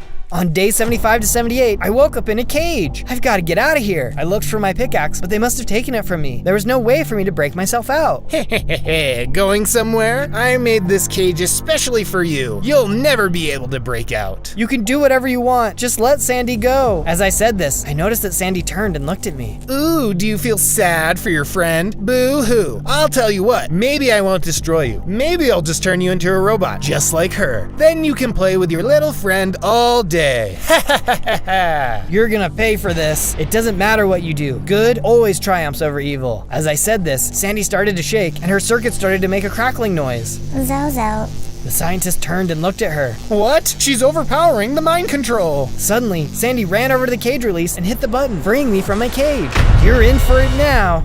Oh no! The scientist ran out of the room. Before I chased after him though, I took a look at Sandy. Go, Zozo. The mind control is taking back over. I don't want to fight. Without wasting another moment, I took off after the scientist. He hadn't gotten very far, as he had just run into the other room. But that's because he managed to get himself into a fancy mech suit. Enough games. I'm going to end this now. The scientist attacked. His weapon was way stronger than I was expecting, but I was way stronger than even he knew. I hit him with everything I had. I used my weapons, swung my tail, and shot him with my fire breath. So much strength. You would make me invincible. The scientist fought right back, using every method he could to make sure I really felt it. He fired his weapons and was able to move quickly around the room. At one point, I was down to just a few hearts. Time to say goodbye. Just then, I noticed he was standing next to some TNT. Goodbye. I shot my fire breath and hit the TNT, which knocked him out of his suit. He slumped down against the wall. No, I must complete my mission. Just then, I noticed a control panel on the other side of the room, labeled Mind Control. This can free Sandy. I hurried over to the switch and flipped it. To my surprise, I heard a crackling sound and saw it was coming from the scientist. He had been under mind control. Zozo, thank you. I'm so sorry. Who did this to you? It was the mayor. He told me he would destroy my wife if I didn't keep working for him. I refused, but he did this to me and forced me to comply. I'm just glad she got away. It's not too late. I can get you a health potion or something. No, it is too late for me. I'm allergic to potions. I know, it's really inconvenient. Tell my wife I'm sorry. He put his head down and was gone. I'll tell her. I'm sorry things couldn't have been different. I'll find the evil mayor and make things right. On day 79 to 84, I headed back to the other room to find Sandy. I was on my way back when she found me. Zozo, my mind has been free. You must have defeated the scientist. I explained to Sandy everything that had happened, including that the scientist wasn't really the bad guy. It was the mayor this whole time. Oh no. Well, let's take a look around here. The scientist was working on a weapon. We better find it and destroy it. Sandy and I took off, taking a look around the base. I noticed that the base was empty now. The guards must have been under mind control too. As we walked into one of the rooms, we saw a strange glowing object floating on a platform. Sandy picked it up and set it down in front of me so I could take a closer look too. It doesn't look like a weapon, but it definitely looks like something powerful. What do you think, Sandy? But before Sandy can answer, a man in a suit came strolling into the room, stopping in front of the glowing object. This had to be the mayor. Yeah, you two certainly tried, but I'm sorry to tell you, you failed. That nerd had pretty much finished the weapon, and there's nothing you losers can do about it. The people of this city tried to kick me out of my job, but I'll show them who the top dog is. The mayor picked up the glowing weapon. There was a blinding light, and as the light faded, we could see he had turned into a Mecha Godzilla. He was as big as a building. Ha ha ha, good luck stopping me now. The mayor turned and headed toward the city, breaking everything in his path. Suddenly, he began shooting lasers out of his eyes as he smashed the buildings. This is what happens to those who dare oppose me. You citizens can cower in your buildings all you want. I will find you and I will destroy this entire city. Come on, Sandy, let's get out of here. He's way too strong. He'll crush us. On days 85 to 89, Sandy and I arrived back at our base. It was good to have her back home, but I was still feeling like a failure. I feel like I can't do anything right. I couldn't save the scientist, and the mayor got his hands on the weapon. Now thousands of people are going to die. You can't be so hard on yourself, Zozo. The fight isn't over. It's not much, but they should help. I stole them from the lab. Sandy tossed out a few bars of netherite. Thanks, Sandy. I can max out my gear with this. And you know what? Now that you're back, we should finish our statue. It only feels right. I made a quick stop at an anvil and used it to upgrade all my gear to netherite. It made me feel a little bit better knowing I would be fully protected. I then met Sandy out at the statue and we got to work finishing it up. Doing so was helping me come out of my slump. I still didn't know how we could defeat the mayor, but my confidence was increasing. There was just one more thing I had to do. But before moving to that, we finished the statue. So what do you think? Did you guess what it was? No sailor's gonna feel safe coming near our base with this. Next up, I headed off to the old woman's house. Unfortunately, I only had the bad news of her husband's death to share with her. She greeted me outside. I can tell by your face you have bad news for me. It's okay. I'm sure you did your best. I think it's important that you know the truth. Your husband was forced to do all this work after being put under mind control by the mayor. In his final moments, he was himself and wanted me to tell you he was sorry. I could see that there were tears in her eyes. Thank you for coming and telling me. I should have known that mayor was behind everything. I explained to her the situation and how the mayor was currently on a rampage in the city. The mention of that seemed to shock her. He used it? While you have been gone, I've been researching why my husband was so focused on capturing you. I couldn't quite figure it out, but I'm positive that the weapon wouldn't have been safe for someone to use without your power added to it. Well, it certainly seemed to work just fine, regardless of any power I have. He seems to be pretty strong himself. Just then, she perked up with an idea. You know, if there's one thing I knew about my husband, it's that he was incredibly thorough in his work. He never completed a project without having a backup. But Sandy and I searched all over the base and didn't see anything like what we found. Is there another lab somewhere out there? Just then, I remembered the other pen where the baby whale was being kept. There could be something there. On days 90 to 94, I arrived back at the pen where the baby whale had been kept captive. The base was completely empty now, except that it had been overrun by charged creepers. Oh, stay away from me! I managed to fight through the mobs and make my way into the base. Inside the base, there were some skeletons, and they started firing their bows at me. Get your airheads out of here. I managed to hit them with fire breath and fight through them. As I searched the base, I had to keep fighting my way through the mobs. After I had destroyed them, I noticed there was a switch hiding behind one of the columns.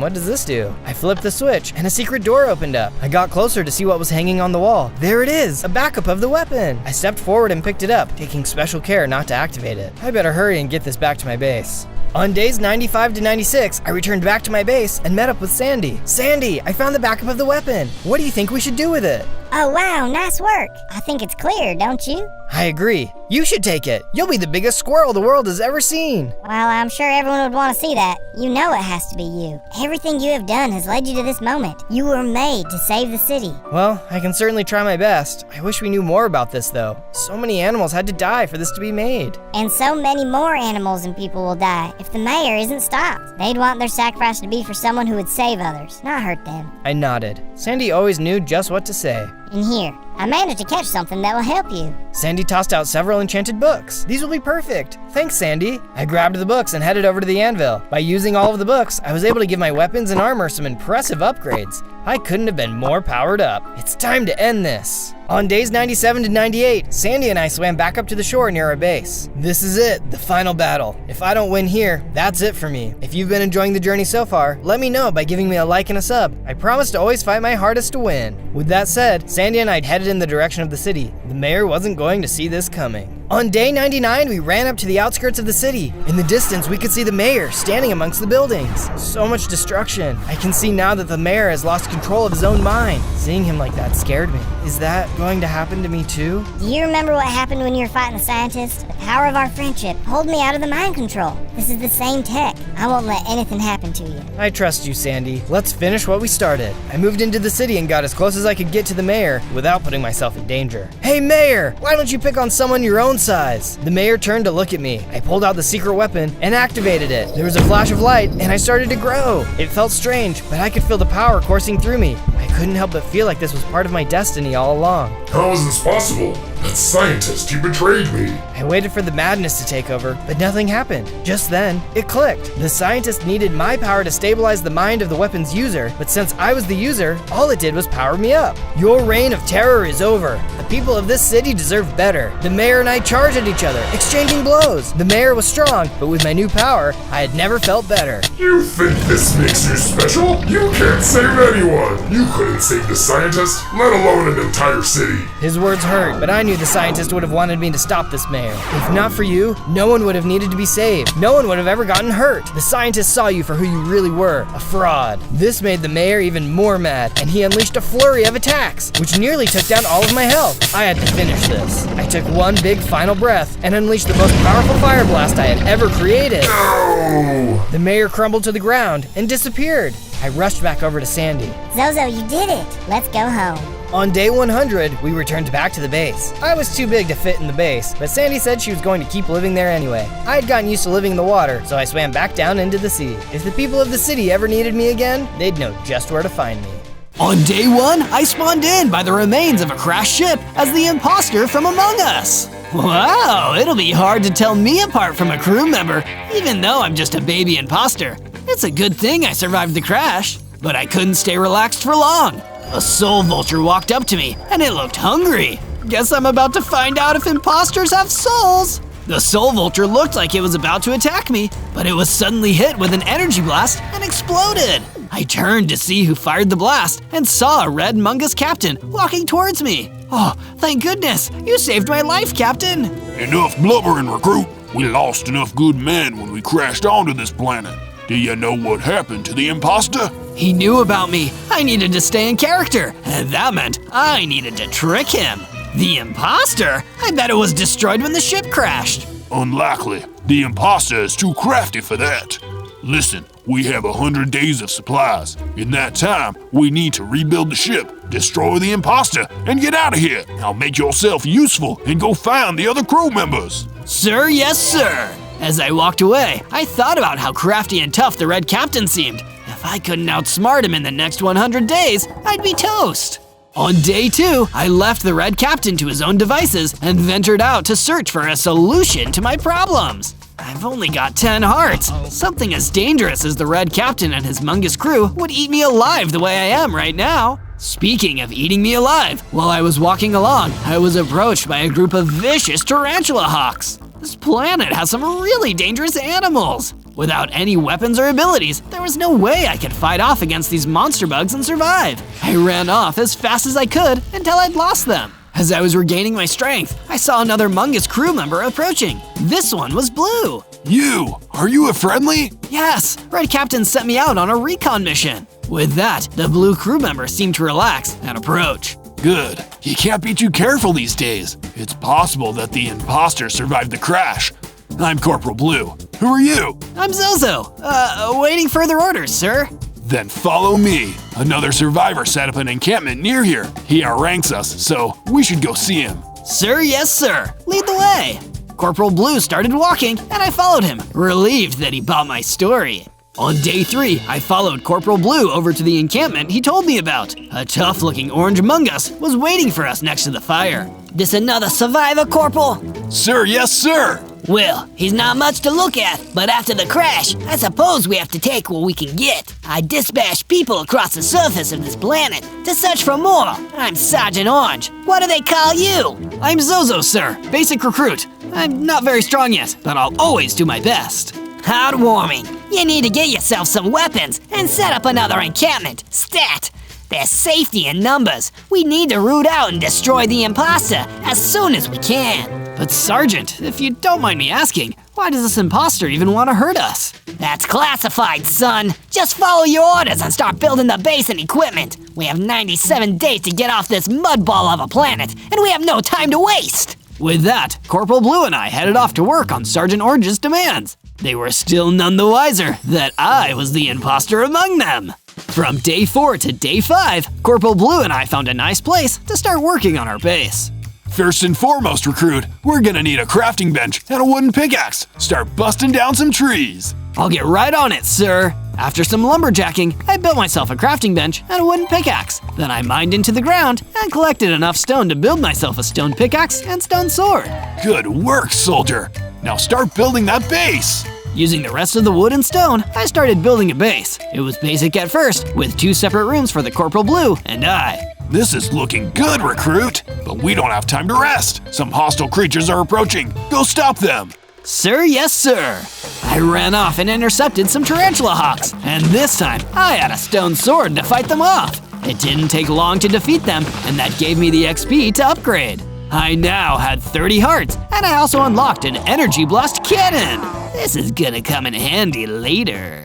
From day 6 to day 8, I went exploring, hoping to find some time away from the Mungus crew members so I could figure out some kind of plan.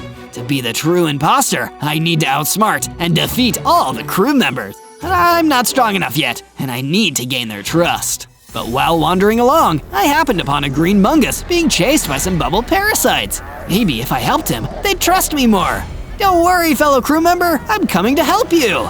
I ran in with my stone sword and defeated the bubble parasites, saving the green crew member. Wow, you really saved my bacon there. I was worried my goose was cooked. All these food metaphors are making me hungry. Want to come back to my base? I would, but Red Captain sent me out here to destroy the bubble monster. But I couldn't even defeat its bubble parasites. Then let's go together. Maybe we can defeat it with our powers combined. So the two of us went off to defeat the bubble monster. From day 9 to day 10, I followed the green mungus crew member until we saw the bubble monster wandering around. It looked way scarier than the bubble parasites. I can see why you had trouble fighting this thing. Let me see what I can do.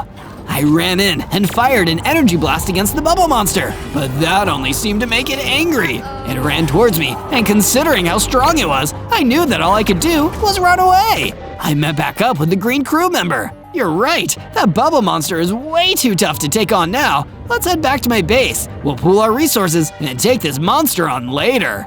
You seem to really know what you're doing. I'll follow you. Let's go. So I started leading the crew member back to my base, having gained the trust of another mungus. From day 11 to day 12, I returned back to my base with the green crew member and started building a new floor and a new room. The more people I could have around at any given time, the less anyone would suspect of me being the imposter. By the time the new room was done, the green crew member approached me with some exciting news. I've been working on another section of the base. I figured we might need our storage areas ready for weapons and equipment. That's excellent, fellow crew member. Let's go take a look. Green had built an excellent storage room, perfect for supplying what was left of the Mungus military. They were only going to get stronger as time went on. I need to make sure all of my own tools are up to date. I found a mine where I could dig up some old iron ore and took it back to the base. I began to smelt that iron until I had enough to make an iron sword and an iron pickaxe. Then I returned to see how Green was doing, making sure to act natural. Green, just between you and me, do you have any idea what the Red Captain is planning for us? It goes above my pay grade, comrade. But I do know that Red Captain is calling in reinforcements, and he wants us to acquire heavy weaponry and supplies for some kind of secret mission. Fair enough. I guess I'll work on buffing out our supplies. I spent the rest of the day building a paddock to store some sheep in, and then herding some sheep into it, wondering what exactly the Red Captain had planned for us all. From day 13 to day 15, Corporal Blue came to give me some new orders. Recruit, I want you to go out and search for other lost crew members. The more people we can bring in to help us build our encampments, the better. Sir, yes, sir. I went out into the further reaches of this strange new planet, pretending that I was doing exactly what Corporal Blue wanted, while I was secretly planning on sabotaging it all. That's what being the imposter is all about.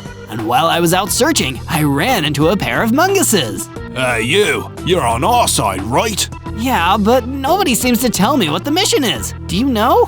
That's on a need-to-know basis, kid, and you don't need to know. Then I guess that's all we have to say to each other. I shot one of the munguses with an energy blast, and then pulled out my new iron sword to take on the other. Soon enough, both were defeated. Looks like I'm really living up to the imposter mantle. That's when I noticed that one of the munguses dropped some kind of scientific healing serum. Don't mind if I do. I drank the health serum and found myself getting bigger and stronger. I now had 60 hearts and the ability to shapeshift. This is gonna make me a better imposter than ever before. From day 16 to day 19, I continued searching after defeating the pair of patrolling munguses. I'm glad nobody is around. If anyone saw me fighting those munguses, they'd know I'm a fake immediately. While walking around, I found a book on the ground. It seemed like it was some kind of military journal from one of the munguses stranded on the planet. I picked it up and took a look inside. This crash has seriously affected the timeline of the mission. We lost half our crew, and the rest is scattered all around the planet. We need to find and destroy the imposter that brought us down. Once we've gotten rid of him, we can continue the extermination plans. Extermination plans? I'm beginning to think these munguses don't have the kindest intentions here. Before I could think too hard about what was happening, I was ambushed by another mungus. He must have seen me taking out those other crew members. Thankfully, with my iron sword, it wasn't hard to defeat him. I just needed to go back to my base now and ensure that nobody suspected a thing. From day 20 to day 22, I returned to my base, covering my tracks to make sure nobody knew about my conflicts with the other munguses. On the way back, I fought a gang of bubble parasites, which were even easier to defeat than they were before. I'm really getting into the hang of this whole imposter thing. I arrived back at my base and smelted the rest of my iron to create some iron armor, which would improve my defenses against attackers of any kind. I finally felt ready to go and settle an old score. I went out to battle the bubble monster that seemed unbeatable a few weeks ago, but with my new sword and armor, it didn't take me long to bring him down. That's another win for Zozo! Good work, son, but we're only just getting started. I turned and saw the Red Captain was approaching. I waved to him, trying to hide my nervousness. Red Captain, what a lovely surprise! Not all surprises are lovely, Zozo. Case in point, this situation with the imposter, he's undermining our authority. I saw that a few of my soldiers went missing. He must be behind it. Is this all delaying the extermination plan?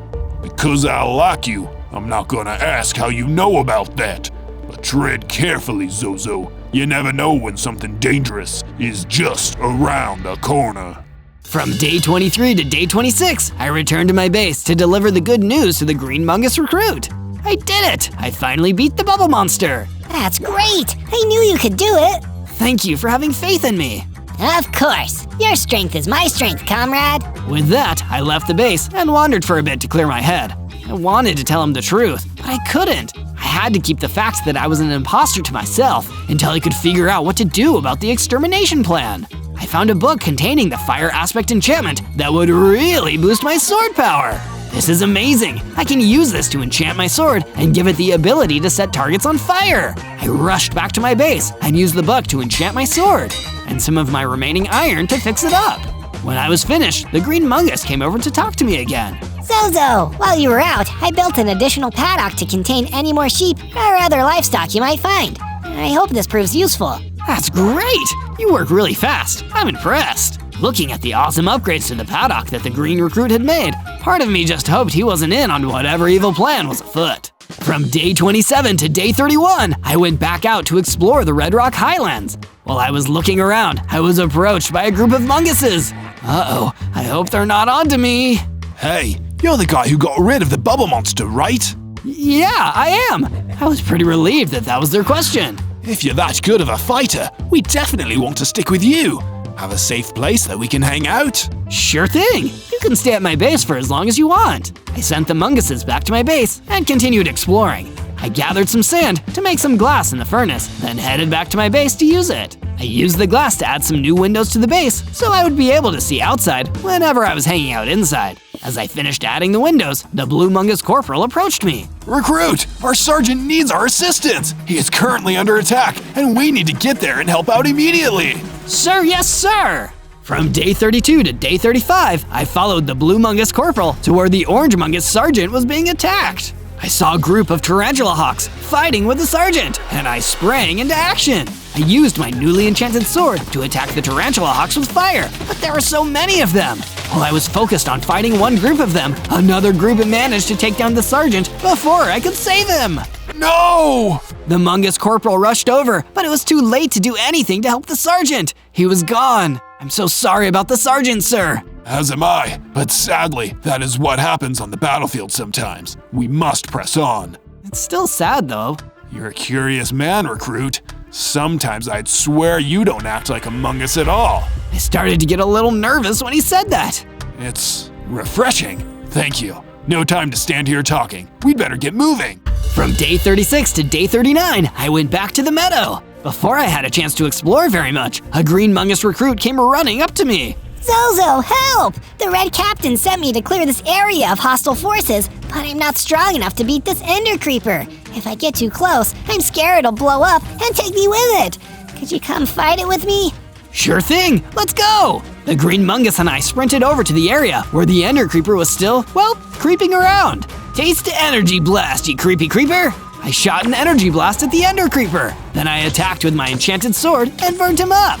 Before long, that Ender Creeper was toast. Literally. You really are an amazing fighter. Thank you so much for your help. We'll definitely be able to use you for the special mission. Right, the special mission. Which mission was that again? No, the captain's special secret mission. The one dealing with the imposter home planet. Don't tell me you haven't heard about it. Oh, that plan! No, I totally heard about it. After the green mungus ran off, I was left alone to wonder what he meant. What could the captain be planning to do with my home planet? From day 40 to day 43, I headed back to my base. I couldn't stop thinking about what the green mungus had told me. The imposter home planet. I guess that's where I'm from too. What's the captain going to do to it? I wish I could get him to tell me about the extermination plan. I get the feeling it's nothing good. I didn't have time to ask myself any more questions, because when I got to my base, the blue mungus corporal was waiting for me. Recruit, I've been hard at work in your absence. Take a look at this new guard tower, which will add a necessary line of defense to the base. Whoa, that looks awesome! I feel safer already. I'm pleased to hear that. I want to invite additional recruits to the base so that they can take shelter here and avoid potential attacks by the imposter. Sounds like a great idea. More munguses arrived at the base, and I showed them to their room. There's plenty of space for everyone. Next, the mungus I met earlier came up to talk to me. Zozo, we need your help again! The Red Captain is requesting as many of us as possible to go to his coordinates and help him with a special task. We could use your fighting skills. Will you join us? Sure. Hey, maybe he'll tell us more about that secret project. From day 44 to day 49, myself and the different munguses went in different directions to go and meet up with the Red Captain. We went different ways, so if the imposter ambushed either of us, at least one group would survive, although he didn't know I was the imposter all along. Or did he? When I arrived at the Red Captain's coordinates, I got a nasty surprise. The captain was there alone, waiting for me. What had happened to all the others? Red Captain, the munguses said you wanted to see me. You needed as many troops as possible. What's happening? Tonight, we're finally gonna destroy the imposter, young recruit. Oh, have you found him? Where is he? Simple. He's standing right in front of me. Now don't be silly, son. If you move any step in any direction, I'll vaporize you with a well-placed energy blast. But I'm not the imposter, sir. I swear. Don't waste your last breaths on lies, imposter. I've been watching you all along, following your movements carefully. You think you're slick? I know exactly what you are. At this point, I was terrified. I was frozen in place with no idea what to do. So are you going to destroy me then? Thankfully, I won't need to make the effort. Something special survived the ship's crash. A security golem, perfectly designed for destroying sneaky little imposters like you. The Red Captain walked away, and in walked the terrifying security golem. My secret was out, and now the robot was going to give me a real run for my money. I fired an energy blast at him, and he was completely unfazed. Time for me to see how strong I really am. From day 50 to day 53, the security golem began its onslaught. It fired its laser at me, and I barely managed to dodge. As the robot ran in, I unleashed the flame-enchanted iron sword on him, striking him again and again until the flame effect burned through his armor and ate away at his circuits. Soon enough, after a hard fight, the security golem collapsed, defeated.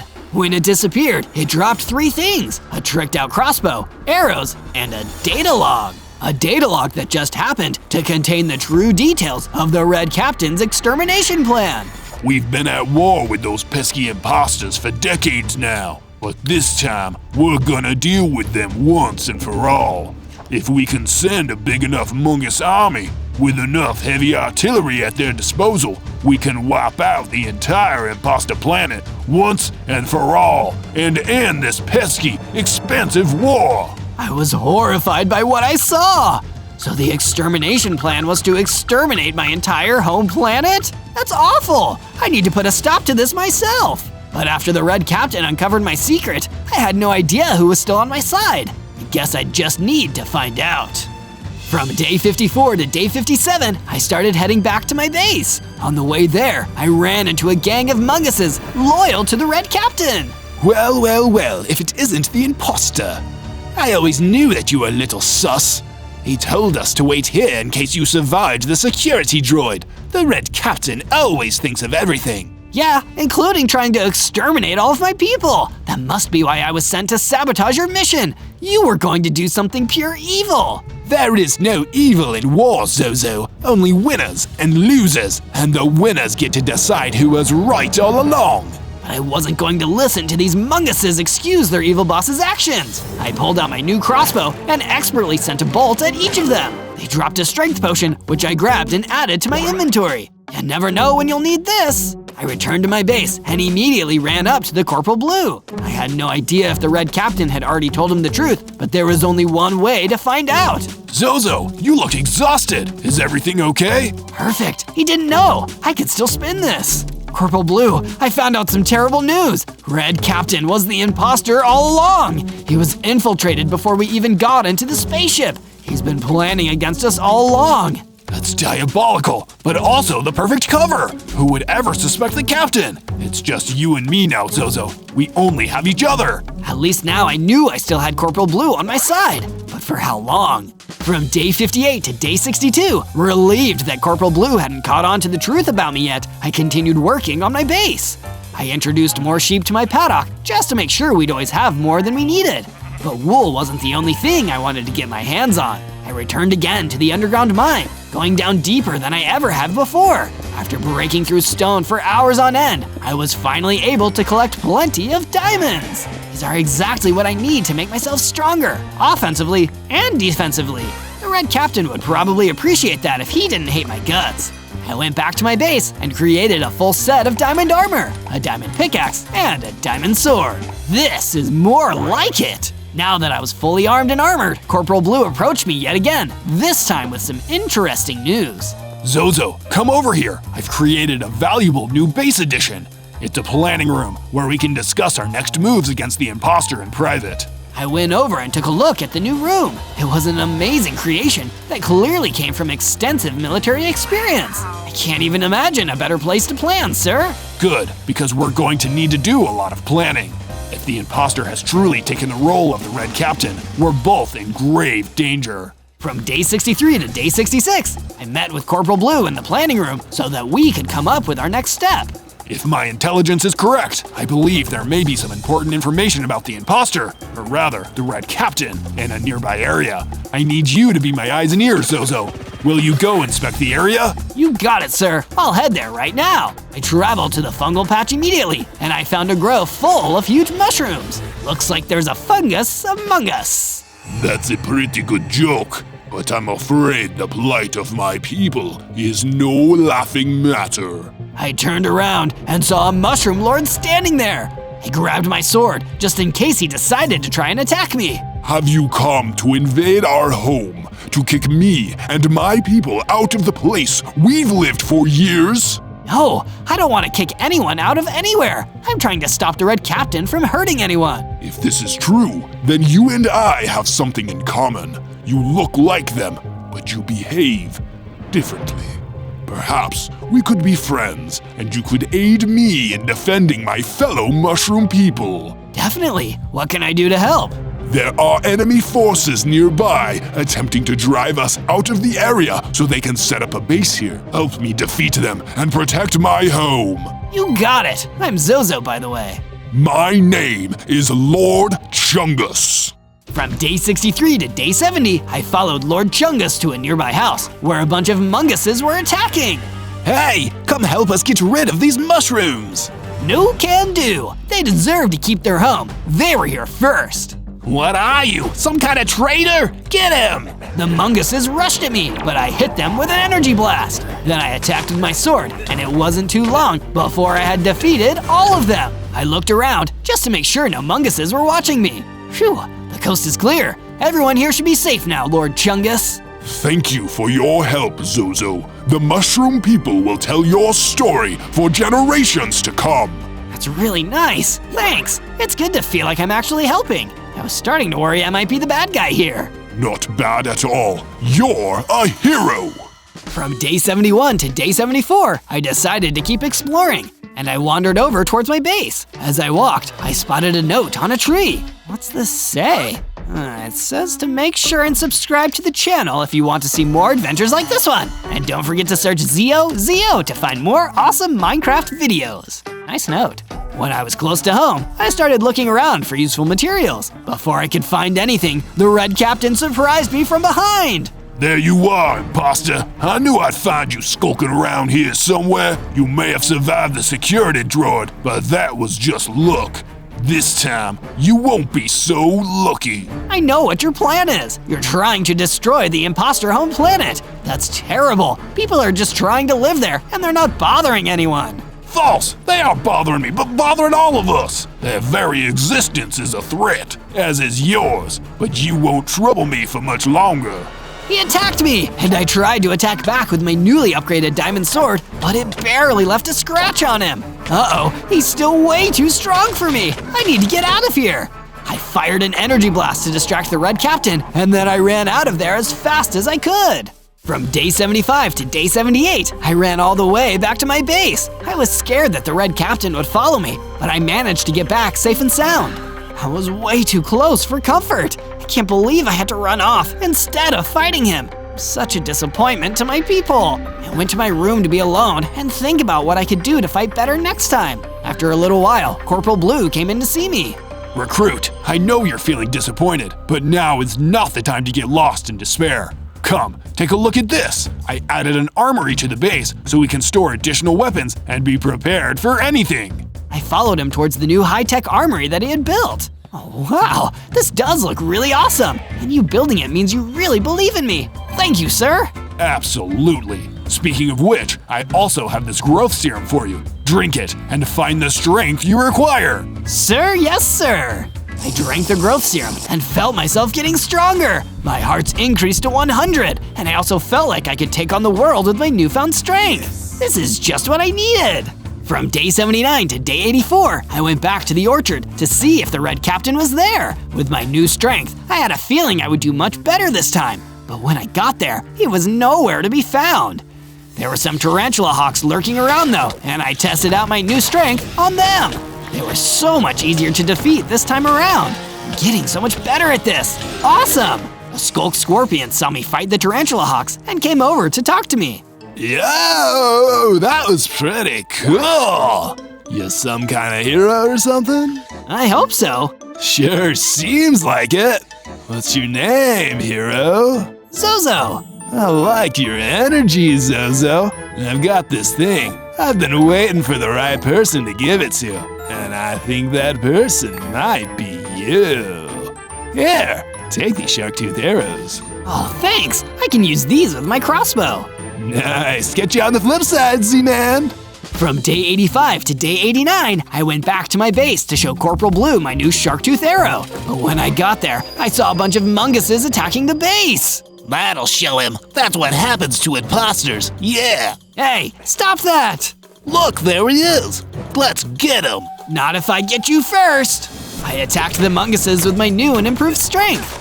Yikes, he's strong. Let's get out of here. Not so fast. I ran after the munguses, but along the way, I saw a pigorus that looked really upset. Hey, what's going on? Oh, I need some help. I lost my favorite book somewhere around here, but I can't find it. Let me see if I can find it. I looked around, and I found the book. I took it back to the pigorus. Thank you! I wish I could give you something in return, but I don't have anything. Those munguses took everything I have. Don't worry about it. I'm happy to help. Did you see what way they went? Yes, they went that way, where the shuttle is. From day 90 to day 94, I followed the mungus's tail to the new shuttle, the base that the Red Captain was making to escape the planet. I don't want to get too close. If I do, then the Red Captain's guards will come running out to get me. I'll just focus on that group of munguses that attacked my base. I watched the munguses all go inside, and a member of their group I hadn't seen before came out of the shuttle. That robot golem, he must have been behind the attack. The robot golem spotted me and ran toward me. I sure was. The Red Captain sent me. I'm his right-hand man, and I'm going to make sure you don't cause him any more trouble.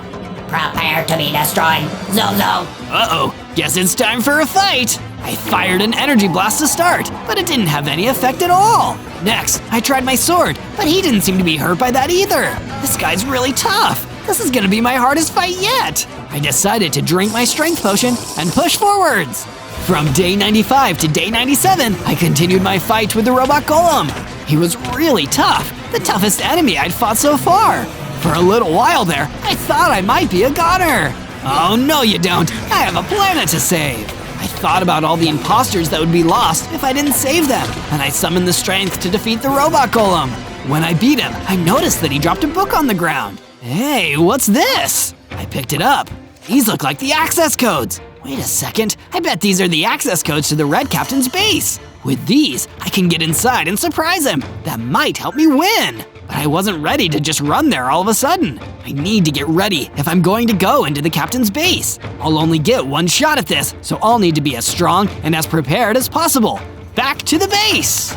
On day 98, I headed back to my base to prepare for my big battle against the Red Captain. I've only got a couple days left before he tries to exterminate my home planet. I've got to work fast. As I got to work practicing my fighting, the Blue Corporal came up to talk to me. Zozo, I have to confess something to you. I know that you're not who you say you are. I know you're the imposter. You do? Are you going to try to destroy me? No, I'm not. I've looked into what the Red Captain has planned, and that's not what I signed on for. I don't want to be part of destroying a planet full of creatures who aren't doing anything wrong. So even if it goes against everything I thought I knew, I will still stand with you. I'm counting on you to defeat the Red Captain, Zozo. Not just to save your people, but to restore honor to us all, to remind me what it means to be among us. I will definitely do my best. Thank you, sir. Oh, one more thing. Take this potion of strength. You'll need it before the final battle. I took the potion and drank it, and I felt the strength coursing through me. I was finally ready! On day 99, I traveled toward the Red Captain's shuttle. As I did, I passed the Pigorus who sent me to find his book. Thank you again for what you did, Zozo. It really made my day. Whatever you do next, I know you'll do a great job. Hey, thanks. I continued on my way until I finally reached the shuttle. There were a bunch of Mungus guards stationed outside, way too many for me to try and take on at once. Oh no, what should I do now? How about assistance from a fun guy? I turned to see the Mushroom Lord standing behind me. Lord Chungus, you came to help. I certainly did. Now I'll handle these miscreants out here. You head on inside and unseat the tyrant Red Captain. It will be an honor to fight by your side, Zozo. You too. Lord Chungus rushed in and started attacking the Munguses. And while Lord Chungus kept the guards busy, I put in the access codes and used them to open the door to the shuttle. Then I ran inside. On day 100, I entered the Red Captain's lair to finally confront him once and for all. I'm back, Captain. Come out and face me. Imposter, it's time to finally face your fate. I will happily be your judge, jury, and executioner. You think you're so much stronger than me, but you aren't. I'm going to take you down. I drew my sword and attacked. He dodged my hit, but I didn't give up.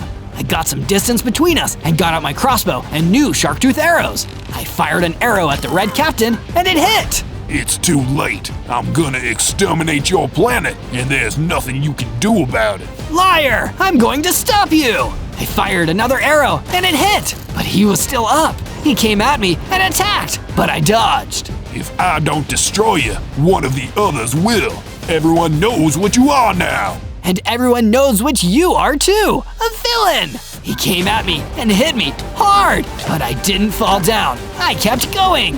I fired an energy blast and finished him off with my sword. Finally, the Red Captain was defeated. I can't believe it. It's finally over. I hope that Corporal Blue was able to tell the other Munguses what was going on, but at least my planet will be safe. When I made it back to my base, everyone had come back.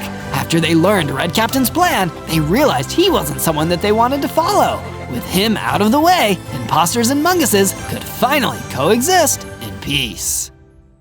On day 1, I spawned into the ancient forest as a super cool elemental wolf, a wolf spirit tuned into the power of the elements. This is awesome! And I've got 10 hearts too. That's so exciting. I wonder what I can do. I concentrated hard and blasted a powerful ball of energy. This would be an excellent weapon if anybody tried to attack me. And that was exactly what happened. A ghast floated out between the trees before me. What? Why are you here? Aren't ghasts supposed to stay in the nether? You know nothing, little wolf. The world is changing, and the wheel of time turns on the command of our master, Fungi the Mushroom Lord. Will you swear your allegiance to him? What? Fungi the Mushroom Lord? I'm not gonna swear allegiance to anyone if I don't know what they stand for. If you are not the servant of the Mushroom Lord, then you are his enemy, and it is my duty to destroy his enemies. All glory to the Mushroom Lord! The ghast started firing deadly fireballs at me. I was lucky that with my elemental powers, I took less elemental damage from the fire than a normal wolf did. I turned and ran as fast as I could, losing the ghast somewhere behind me. I wasn't expecting to get attacked so early, and who was this Fungi the Mushroom Lord? Before I could take the time to process any of this, zombies came shambling towards me out of the trees. In a moment of panic, I hit them with an energy blast, destroying them.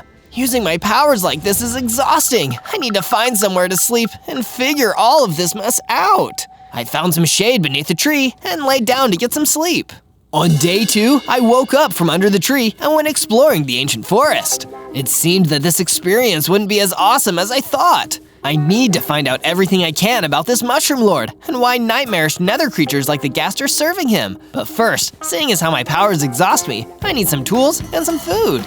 I started on the tools first. In the ancient forest, I was completely surrounded by trees. That's why it was so easy to break one of them down and collect enough wood to make myself a trusty wood pickaxe. Well, not that trusty, but it's a decent means to an end. I used the pickaxe to mine up some of the stone blocks. Between the stone and some spare sticks, I soon had a stone pickaxe and a stone sword.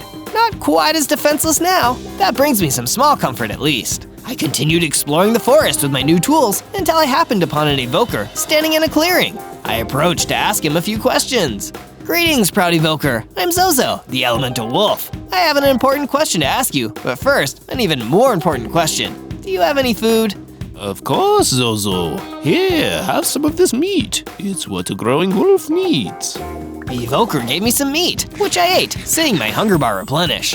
Thank you for this great kindness. And as for the other question, do you know anything about Fungi the Mushroom Lord? I ran into his ghast. He seems like some kind of threat to this land. You speak the truth, Zozo. Fungi is a great evil. Some say he rose up from the deep dark. Others say he was grown in some kind of fungal patch of pure evil.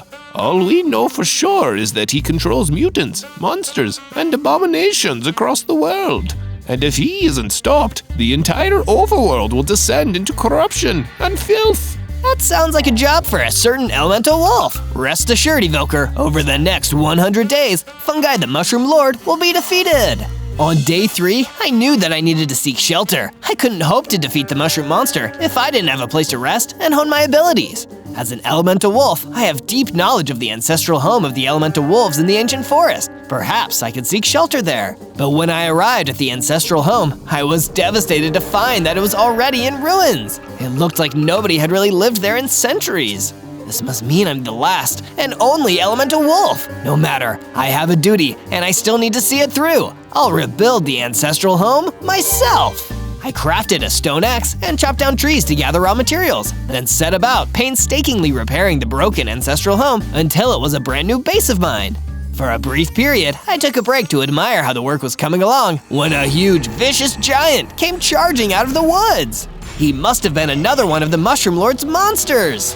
While the giant was big and I was small, I didn't back down. I held my ground and fought back against the huge creature until he was no more. And this act of heroism gave me the power I needed to become bigger and stronger.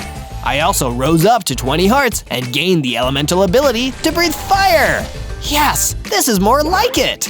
I spent the rest of the day finishing up work on the base, proud of myself for how well it was all developing. From day 4 to day 5, I ventured out further into the forest, wanting to find more wood and stone that would help me rebuild the ancestral home to its former glory. When I have a fortress that's truly fit for an elemental wolf, it'll give me the confidence I need to vanquish the Mushroom Lord and save the world. But I must have been talking about saving the Mushroom Lord a little too loudly, because suddenly, the same ghast I'd run away from earlier had popped out of the trees. You insolent brat! You have no idea the power you're messing with! The Mushroom Lord is a god, and you are a mere ant. Why are you so devoted to serving that nasty toadstool? You have no idea the power he commands. They say he cannot be destroyed, and all who face him are doomed to fall ill and wither away. Such is his supreme toxic power. The only thing that's toxic to your devotion is this evil wannabe ruler. So how about we cut the talk and fight this one out? That's the first intelligent thing you've said all day. The Ghast was a formidable foe with his deadly exploding fireballs, but in the end, it was my elemental energy blast that won the day. The Ghast was defeated, and I gathered up the materials I'd come to collect before making my way back to my base. From day 6 to day 8, I ventured into a deep, dark mine network that contained many treasures, secrets, and deadly enemies. I crept through carefully, trying not to attract any unwanted attention. I was here for one thing and one thing only, some valuable iron ore, perfect for upgrading my weapons. We'll see who wins, gross squishy mushrooms or reliable cold iron. I looked up after the mining was done, hearing footsteps. It was a ghost miner walking towards me out of the darkness. But once again, I wasn't going to fold. I unleashed my elemental flame breath on the ghost miner, easily defeating it. Then I proceeded further into the dusty old cave where I found an abandoned furnace. There I forged an iron sword and an iron pickaxe. The Mushroom Lord is gonna love these, I'm sure. From day 9 to day 10, I decided to leave the cave and the ancient forest and explore the autumnal valley. It's been an intense few days. I think I need to go to a nice, calm place and clear my head so I can make a plan of action. But because the universe has a cruel sense of humor, during this mission of relaxation, I found Fungi the Mushroom Lord himself waiting for me. A huge, terrifying fungus man. Ah, so you're the little cub they call Zozo. You're far less impressive than I was led to believe. Such a shame. I thought having an interesting challenger might liven up this whole process. This process being... The great change. I will alter and rebuild this sad little world in my own image. So far, none have offered up a meaningful challenge, and I don't expect that you will change this. Allow me to prove you wrong, Fungi. I unleashed my strongest attacks on him, Energy Blast, Fire Breath, and even the strikes of my new Iron Sword. But it had no effect. That's when he struck me with an Energy Blast of his own that almost destroyed me. All I could do was run away in terror. I ran as fast as my elemental wolf legs could carry me. Even when I could no longer see Fungi the Mushroom Lord, I still felt terrified of him. I don't think I'd ever been so close to total destruction. In my darkest moment yet, an air elemental appeared. Be calm, child. Fear will not save you here. How could I be calm? I couldn't even slightly hurt him, and hurting me was nothing to him. I'm outclassed here. But Zozo, you're the only one who can defeat him. Do you not know of the prophecy about the elemental wolf? Prophecy? Look, I don't want to talk here. He could pop up at any time. Come back to my base with me, the ancestral home of the elemental wolves. We'll talk more there. From day 11 to day 12, I returned to my base to find the air elemental already there waiting for me. How did you do that? I'm an air elemental, young Zozo. I can move as swift and silently as the wind. Then I guess I better build you a new room. Right now, there's only one for me. That would be much appreciated, Zozo. I spent the rest of the afternoon building the air elemental a new room in the ancestral home. When it was done, he fitted in there nicely. You have done well, Zozo. Allow me to give you your first mission. You must source armor. But wolves can't wear armor, air elemental. What use would armor give me? You're not going to wear it, Zozo. You're going to keep it in the chest at the ancestral home. Having it in there will harden the strength of your spirit. It's an ancient tradition, you see. Very well, Master. I shall do this. Good. Take this potion of strength should you encounter trouble on your way. I returned to the cave where I mined for more iron ore. However, my little adventure was interrupted by a huge, terrifying deadworm burrowing through the ground towards me. I tried to shoot it with an energy blast, but it resisted the attack. I needed to quickly drink the potion of strength the air elemental had given me. That gave me the boost I needed to pull out my sword and finally defeat the beast. Then, I took the iron ore down to the underground furnace and smelted it into a full set of iron armor and finished my tool set. After that, I went back to my base and the air elemental created a chest in my room. I put all my new iron armor inside and just hoped that the air elemental was right. I'll take anything that can help me right now. From day 13 to day 15, I convened with the air elemental in his room. He told me that he wanted to tell me about the prophecy he had mentioned earlier. You said something about an elemental wolf prophecy? Yes, that I did. It's an ancient one that I studied back when I was a mere monk, before ascending to the level of air elemental. The prophecy says that a darkness would rise up from the ground and spread evil and tyranny across the overworld. Many would fall, but in the end, a great hero, the final elemental wolf, would rise up, discover his true power, and turn back to the dark. I believe that prophesied one is you, Zozo. But, that's impossible! The last time I fought Fungi the Mushroom Lord, I didn't leave a scratch on him, and he almost destroyed me. I can't be the one from the prophecy. You can be, and I truly believe you are, Zozo. But you must train hard and fight with all you have. Only then can you stand a chance against the terror that faces you. Are you up for the challenge? I'll have to think about it. From day 16 to day 19, I woke up to find that the base was eerily quiet. I searched around, but I couldn't find the air elemental anywhere. This isn't good. I sense that something terrible has happened. I need to follow my elemental intuition and find him before it gets any worse. I followed my senses out to the cold swamplands. There, I couldn't help but feel paranoid. It was like I was being watched every step I took. And those senses paid off because suddenly an ender creeper teleported in front of me. The Mushroom Lord was right. You fell right into our trap, little silly woofy. And you think you're gonna be the one who defeats him? Embarrassing! What did you do with the air elemental? If you hurt him, You'll what? There's nothing you can do. Nothing except be destroyed. The ender creeper ran at me, preparing to explode. He probably would have blown up half the swamplands if I hadn't hit him with a quick energy blast, destroying him before he had a chance to destroy me. Man, the people that the Mushroom Lord are sending after me really are dangerous. Suddenly, the air elemental popped out of nowhere. He must have been bound by some kind of dark magic until I defeated that awful ender creeper. Zozo, you saved me! You're a true hero! Thank you so much for this! Master Air Elemental, I'm so happy you're alive! This is amazing news! I'm going to return to the base to regain my strength. Stay safe out here, Zozo. Fungi the Mushroom Lord has agents everywhere. The Air Elemental left, and I continued exploring the eerie cold swamplands. During my search, I found a few zombies and was able to defeat them with my deadly iron sword. That gave me enough XP to level up again, becoming bigger, stronger, going as high as 30 hearts, and gaining a new ability, Claw Attacks. That feels appropriate for a wolf. I decided to leave the swamp, but on the way out, I ran into a wise-looking gold pig. You seem like you're in a hurry, son. Of course I am. I'm going to defeat Fungi the Mushroom Lord. No, you're not. What? Yes, I am. No, you're not. Fungi the Mushroom Lord is a monster of pure evil. He's literally invincible. Unless you have the halo, which is almost impossible to get, there's no way you can beat him. Oh. From day 20 to day 22, I returned to my base, only to see a couple more zombies milling around the grounds. The corruption of Fungi the Mushroom Lord seems to spread everywhere. I used my claw attacks to destroy the two zombies, then slinked off to my room, feeling defeated. Maybe there really was no way for me to defeat the Mushroom Lord. Maybe the prophecy was all nonsense. As if sensing my self-doubt, the air elemental wafted towards me. Zozo, I've been working on something for you.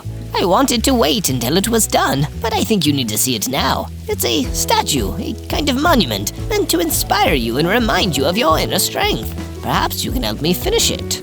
I went out behind my base and saw the beginnings of a statue. Already, it was amazing, even awe-inspiring. I felt so grateful to the air elemental for everything he'd done.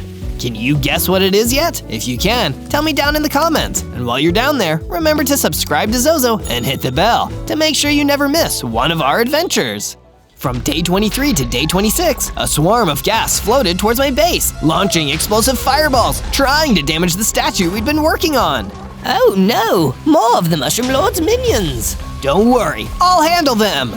Be careful, Zozo! I leaped into action! I had already taken on one gas, so I was feeling pretty confident about this fight. But they outnumbered me. I had to be careful not to take any hits. Since they'd come from the nether, the gas managed to resist my fire breath, but luckily, my energy blast seemed to do the trick. One of them even dropped an item I'd never seen before, a fire aspect enchantment for my sword.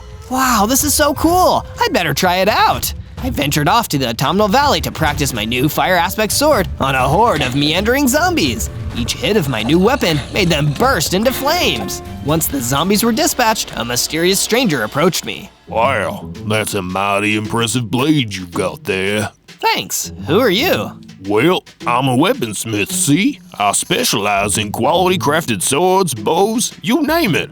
I've been trying to get to safety since the Mushroom Lord's forces started swarming all over the place. I don't suppose you know anywhere I could stay? Sure, come back to my base in the ancient forest. We returned to my base, and the weaponsmith saw some of the damage the gas had left, so they suggested some ways we could improve the defenses, making my ancestral home better protected against attacks. I built a perimeter wall to keep the Mushroom Lord's minions at bay, and in return for giving me the idea, I surprised the weaponsmith with a new room that he could stay in. This looks fantastic, Zozo. Thank you.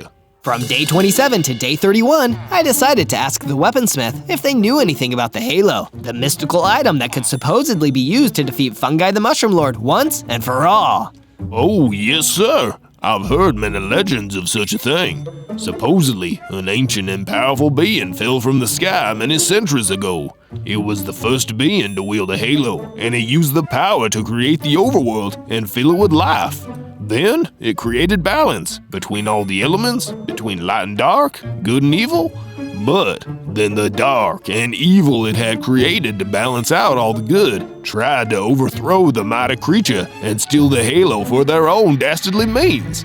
In the end, the ancient thing cast its halo out into space. Some folks like to think it's what formed the heart of the sun and keeps it burning. Huh, that's quite the story. You think you could forge a halo of our own? Well, that's no small feat, Zozo. It would just be a knockoff if I made it. Besides, a halo requires a powerful being, one able to bring balance to all the elements in order to wield it. But the real thing could be out there somewhere. There's some stories about it being lost at the heart of the swamplands, so maybe start there. My search for the halo took me into the swamplands again, but I wasn't able to get very far. A witch ambushed me, sent by the Mushroom Lord to stop my progress. The witch was wielding dangerous spells, and although I fired a few energy blasts back, I couldn't get close enough to use my claw attacks, so I had to retreat. From day 32 to day 35, I was still determined to track down the ancient halo. Maybe the prophecy of the elemental wolf meant I could wield it and use its power to stop the Mushroom Lord. I ventured back to the cold swamplands, and luckily that pesky witch had gone. But the place wasn't empty. Completely by chance, I stumbled across a weird creature that looked like a mix between a chicken and some kind of lizard. Hey, what the heck are you? Why, I'm a cockatrice, but my friends all call me Clarence. Are you with the Mushroom Lord? I heard he controls all sorts of monsters and mutants. That's rude. I'm actually trying to get away from the Mushroom Lord. Sorry, I didn't mean to offend you. Say, why don't you come back to the ancient forest? My base is there. Sounds like a plan, Zozo. I'll see you there. Clarence ran out of sight, adding another person to my forces in the war against evil. But then, all of a sudden, the Mushroom Lord emerged. Clarence, there's no use in hiding. You will be mine. Oh no, I need to make myself scarce. Before the Mushroom Lord could see me, I quickly dug a small pit into the ground and hid in it until he passed through. Phew, that was a close one. From day 36 to day 39, I made my way back to my base, where Clarence was waiting for me. I immediately started working on a comfy new room for him, and when the room was done, Clarence and I sat inside, discussing our common enemy. So, what made you want to leave the Mushroom Lord's armies? He's just so cruel. All he cares about is controlling the overworld and making everyone do his bidding. Some of us just want to live our lives, do our own thing without him telling us what to do all the time. Say, Clarence, I've been searching for a halo so I can use its power to stop the Mushroom Lord once and for all. Do you think you could help me find it? Well, what do you know? I heard about something like that. They say that the halo glows bright with the heat of the heavens, so why don't you head someplace hot to find your halo? That's a pretty good idea. I'll head to the desert. Things are pretty hot out there. Listen, Zozo, I wanted to repay you for letting me stay. I noticed you had an unfinished statue outside, so I thought I'd give you a hand with it. What do you think? I went to take a look at the statue's progress. Whoa, I'm really impressed. Thanks, Clarence. You didn't need to do that. I'm happy to help, but I still appreciate the gesture. The statue was looking better than ever, a large recreation of an elemental wolf like me that perfectly told everyone around not to mess with us and that this forest was protected. Even if the statue was unfinished, seeing it closer to completion made me feel inspired. From day 40 to day 43, the weaponsmith informed me that I'd need some much stronger gear if I was going to explore the desert in search of a magic halo. Listen here, Zozo. You don't want to get stuck in the desert without the right equipment. Luckily, I can make you what you need. I just need you to head into a cave near here to grab the right materials. No problem. Just be careful. There could be all sorts of critters down there. I set off to the cave that the weaponsmith had pointed out, and it didn't take long for me to meet some critters, just like they'd warned me. I had to fight my way through the nasty insects, but lucky for me, my fire aspect sword was burning through them pretty easily. It was only as I got deeper into the cave that I discovered a nest of the bugs with a Myrmex queen in the center. I used an energy blast to clear the path. Too much fire, and I'd run the risk of getting burned myself. With the nest cleared out, I found what I needed: diamonds! Bringing them back to the weaponsmith, they were able to turn the diamonds into a matching diamond pickaxe and diamond sword for me. Now I was ready to head off to the desert. From day 44 to day 49, I was certainly glad to have a diamond sword handy. When I first made my long journey to the desert, I encountered a troll, a huge, ugly beast that tried to smash me to pieces. Luckily, I was able to dodge out of the path of his attacks. He was much bigger and slower, so my wolf speed made it easier to duck and weave between his clumsy, cumbersome swings before I could land the final blow with my sword. With the troll defeated and out of my way, I continued towards the desert. But when I arrived, it was clear just how dangerous this place was. Someone was already in trouble. Help! Somebody, help! It was a Cyclops who was being crowded by vicious husks. They were using the fact he had only one eye to take swipes at him from all sides. I jumped right in to help, hacking all the husks down. Wow, thanks so much for your help. No problem. I don't suppose you know where I can find the ancient halo? The halo? I'm pretty sure there's an old temple around here somewhere that might have what you seek. Come on, I'll lead you there. Just keep an eye out for more husks, will ya? From day 50 to day 53, we made our journey to the ancient temple and looked around. The place was pretty much deserted, all just ruins like when I had found what was left of my ancestral home back in the forest. The Cyclops and I went into separate directions to search, leaving each of us alone. Suddenly, I was confronted by the witch I'd found in the swamp. You again. I'll deal with this meddlesome pup once and for all. Then I'll find that halo and destroy it to win favor with the Mushroom Lord. Our battle began, and I had to move out of the path of the witch's spells. I'd faced off against that powerful magic before, and it had almost taken me out. But I had more experience now. I'd learned from my past defeats, and I'd come with new weapons. So I leapt into action and swiped my diamond sword at the witch. It worked! I landed some strong hits, then used the rubble of the temple as cover. Jumping back out at the right time, I was finally able to beat the witch for good. The Cyclops had been hiding, but reappeared to show me around the temple. There was a hidden area underneath the floor. Go down there alone, Zozo. I'm way too scared. I went into the underground area alone, and there we found something I never expected to see. It wasn't the halo, it was a lightning dragon. Ah, you must have come seeking the halo. Sorry to disappoint, but don't worry, you're on the right path. You cannot merely find the halo, it must find you. How can I make it find me? You must master balance, Zozo. Become the balance of all elements. Then, and only then, will you find what you seek. From day 54 to day 57, I made the long journey back to my base. When I arrived, I was so happy to see how much it had improved. I took a look at all the upgrades that my friends had made while I'd been gone. There were more defensive walls around the perimeter. We even had a watchtower where I could keep a lookout for the Mushroom Lord's forces. It was all coming together really nicely. I spoke with my mentor, the Air Elemental, about the advice the Lightning Dragon had given me. Achieving balance between the elements is your destiny, Zozo. But it's no easy task. You need to seek out the root of evil and start tipping the scales. And as you do, you'll learn more with every victory. Here, there is one of the Mushroom Lord's cronies scouring the ancient forest for you. Go and tilt the scales back towards balance. I set off to find the Mushroom Lord's mob, and sure enough, discovered a Dreadlich. This thing was scary. I'd never fought anything like it before. But my focus was on my goal. I had to master the elements and bring back balance, and I used that to guide me through the fight. With my goal in mind, battling the Dreadlich seemed easy by comparison, and it fell at my Flame Breath and Diamond Blade. I moved as swift as the air with the ferocity of fire and held my ground with the strength of earth. I was starting to learn what it really meant to be an elemental wolf. When I returned back to my base, the weaponsmith had a new diamond helmet forged for me, so I added it to my armor chest, feeling happy I was making so much progress. From day 58 to day 62, I was woken up by the weaponsmith, who seemed super excited to show me something. Come, take a look, Zozo. We've been working hard on getting this place looking mighty fine. Come see the best part. It was the statue. It had been almost finished, and it looked amazing. It towered over the main area of the fortress, proud and awe-inspiring. I was so happy to see it almost finished. It looks awesome, thanks so much.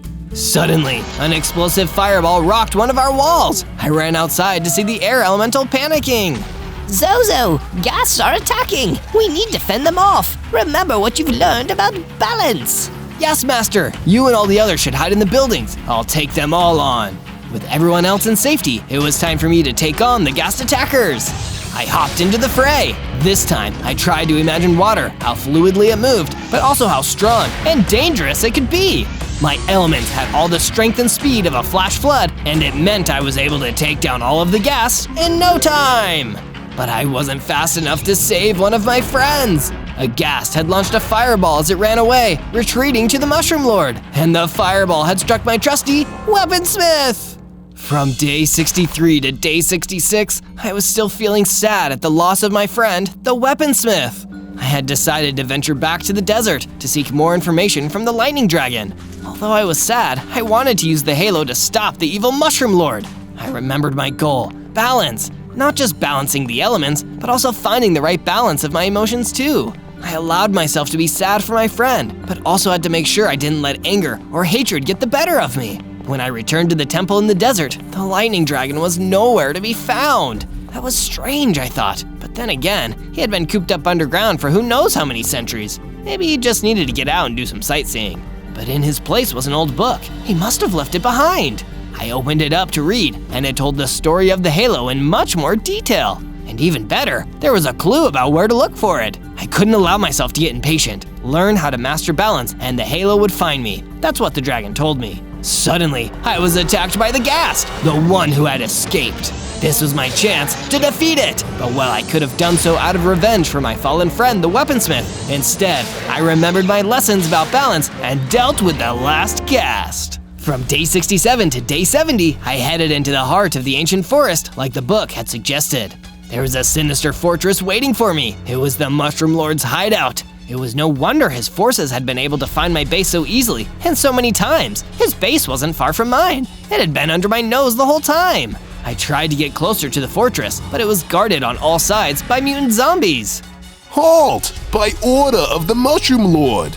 I'm not halting for him. His time is up. I need to end his reign of terror once and for all. I attacked the mutant zombie and easily chopped it down, but in the commotion, more of them started swarming to my location. There was a huge horde, too many for me to take down alone. Just as I was about to be defeated, I heard the voice of the air elemental in my head. Zozo, don't give up hope. Things are tough right now, but you can't take on the Mushroom Lord until you're ready. Get to safety. With that, I ran back to a safe distance where the air elemental was waiting for me. From day 71 to day 74, once we had made our way to safety, the air elemental noticed my discomfort. I know you're frustrated, Zozo, but you can't give in to that frustration if you hope to succeed. I understand, we all do, but you just want to do right by others. But don't worry, victory will come in its own time. As we headed back to our base, we came across a note that some of the Mushroom Lord's forces had left on a tree. We thought it was to send a message to all of his various mutants and monsters, but it was entirely possible he wanted to brag to me specifically. Good news, my minions. I have in my possession the ancient halo. It was not lost. I have had it all along. But we cannot be complacent. The last thing we want is Zozo getting his hands on it. So be alert. And if you spot that elemental wolf, you know what to do! The air elemental offered me some food to replenish my hunger, and we continued towards the base. From day 75 to day 78, we returned to my base in the ancient forest. Although my spirits were pretty low, seeing how much my home had been improved was enough to make me smile again. The place had gotten much bigger, not quite the size of the Mushroom Lord's fungal fortress, but still with more rooms and better storage and crafting areas. It reminded me of the weaponsmith and how he'd be proud to see how far we'd come. Suddenly, there was an attacker at the perimeter wall. It was one of the mutant zombies. It must have followed our trail back from the Mushroom Lord's base. Immediately, I went in to attack it, but not out of anger. I had to make sure to follow the air elemental's teachings and not let myself be too frustrated. I fought with all the ferocity of fire, but also the calmness of still water. I stood my ground like stone and finally moved with the swift speed of the air. I was in tune with all the elements, and it allowed me to beat the mutant zombie. To my surprise, I leveled up. My victory had made me even stronger. I now had 50 hearts and a new understanding of my elemental abilities. This gave me a special power, the Dragon Fireball Attack. Even better, the mutant zombie dropped a clue. Fungi the Mushroom Lord was going to be in the Autumnal Valley soon. From day 79 to day 84, I headed off to the Autumnal Valley, where I had first encountered the Mushroom Lord. Back then, I had learned that he was planning to unleash the Great Change and turn everything in the overworld into an awful fungus-filled realm. But how was he going to do it? Was that what he needed the halo for? And why come to this place specifically? My thoughts were interrupted by another cockatrice popping out in front of me. Hey, who are you? I'm Carl the cockatrice, and you must be Zozo, the elemental wolf. So, are you friendly like Clarence? I know not all cockatrices agree with the Mushroom Lord. Oh, you want to find the Mushroom Lord? Well, he's planning to use the winds here to carry his fungus spores across the overworld. Here, I can take you to him. I trusted the cockatrice like Clarence, but to my surprise, he turned on me. He was still loyal to fungi. We battled, and I used my Dragon Fireball Attack to finish off Carl. From day 85 to day 89, I decided to find anyone else that could help me put a stop to Fungi the Mushroom Lord's plans. I thought the most knowledgeable person to ask, after my mentor the Air Elemental, would be the Lightning Dragon. So I headed back to the temple where he had been before. But sadly, he still hadn't returned. That's when the Cyclops popped back up. Oh, hey there, Zozo! Hi, you're the Cyclops from before, right? Yes, sir. Simon's the name. Didn't get a chance to thank you for dealing with that witch and those zombies before. No problem. I don't suppose you know where the dragon went? No idea. Haven't seen him since he left the temple. That's a shame. I really needed his advice. Anything I can help with? It's the least I could do after you helped me out. I don't suppose you know how I can get the halo and defeat Fungi the Mushroom Lord? Fungi?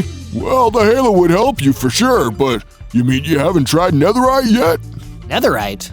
Yeah, fungi's weak to netherite. And lucky for you, I know a place you can get yourself some. From day 90 to day 94, I headed off to the place that Simon the Cyclops had pointed out for me. It was a cave where apparently someone had stashed some netherite ingots and forgotten about them. I kept my guard up. After being betrayed by Carl, I couldn't be 100% sure that this wasn't a trap.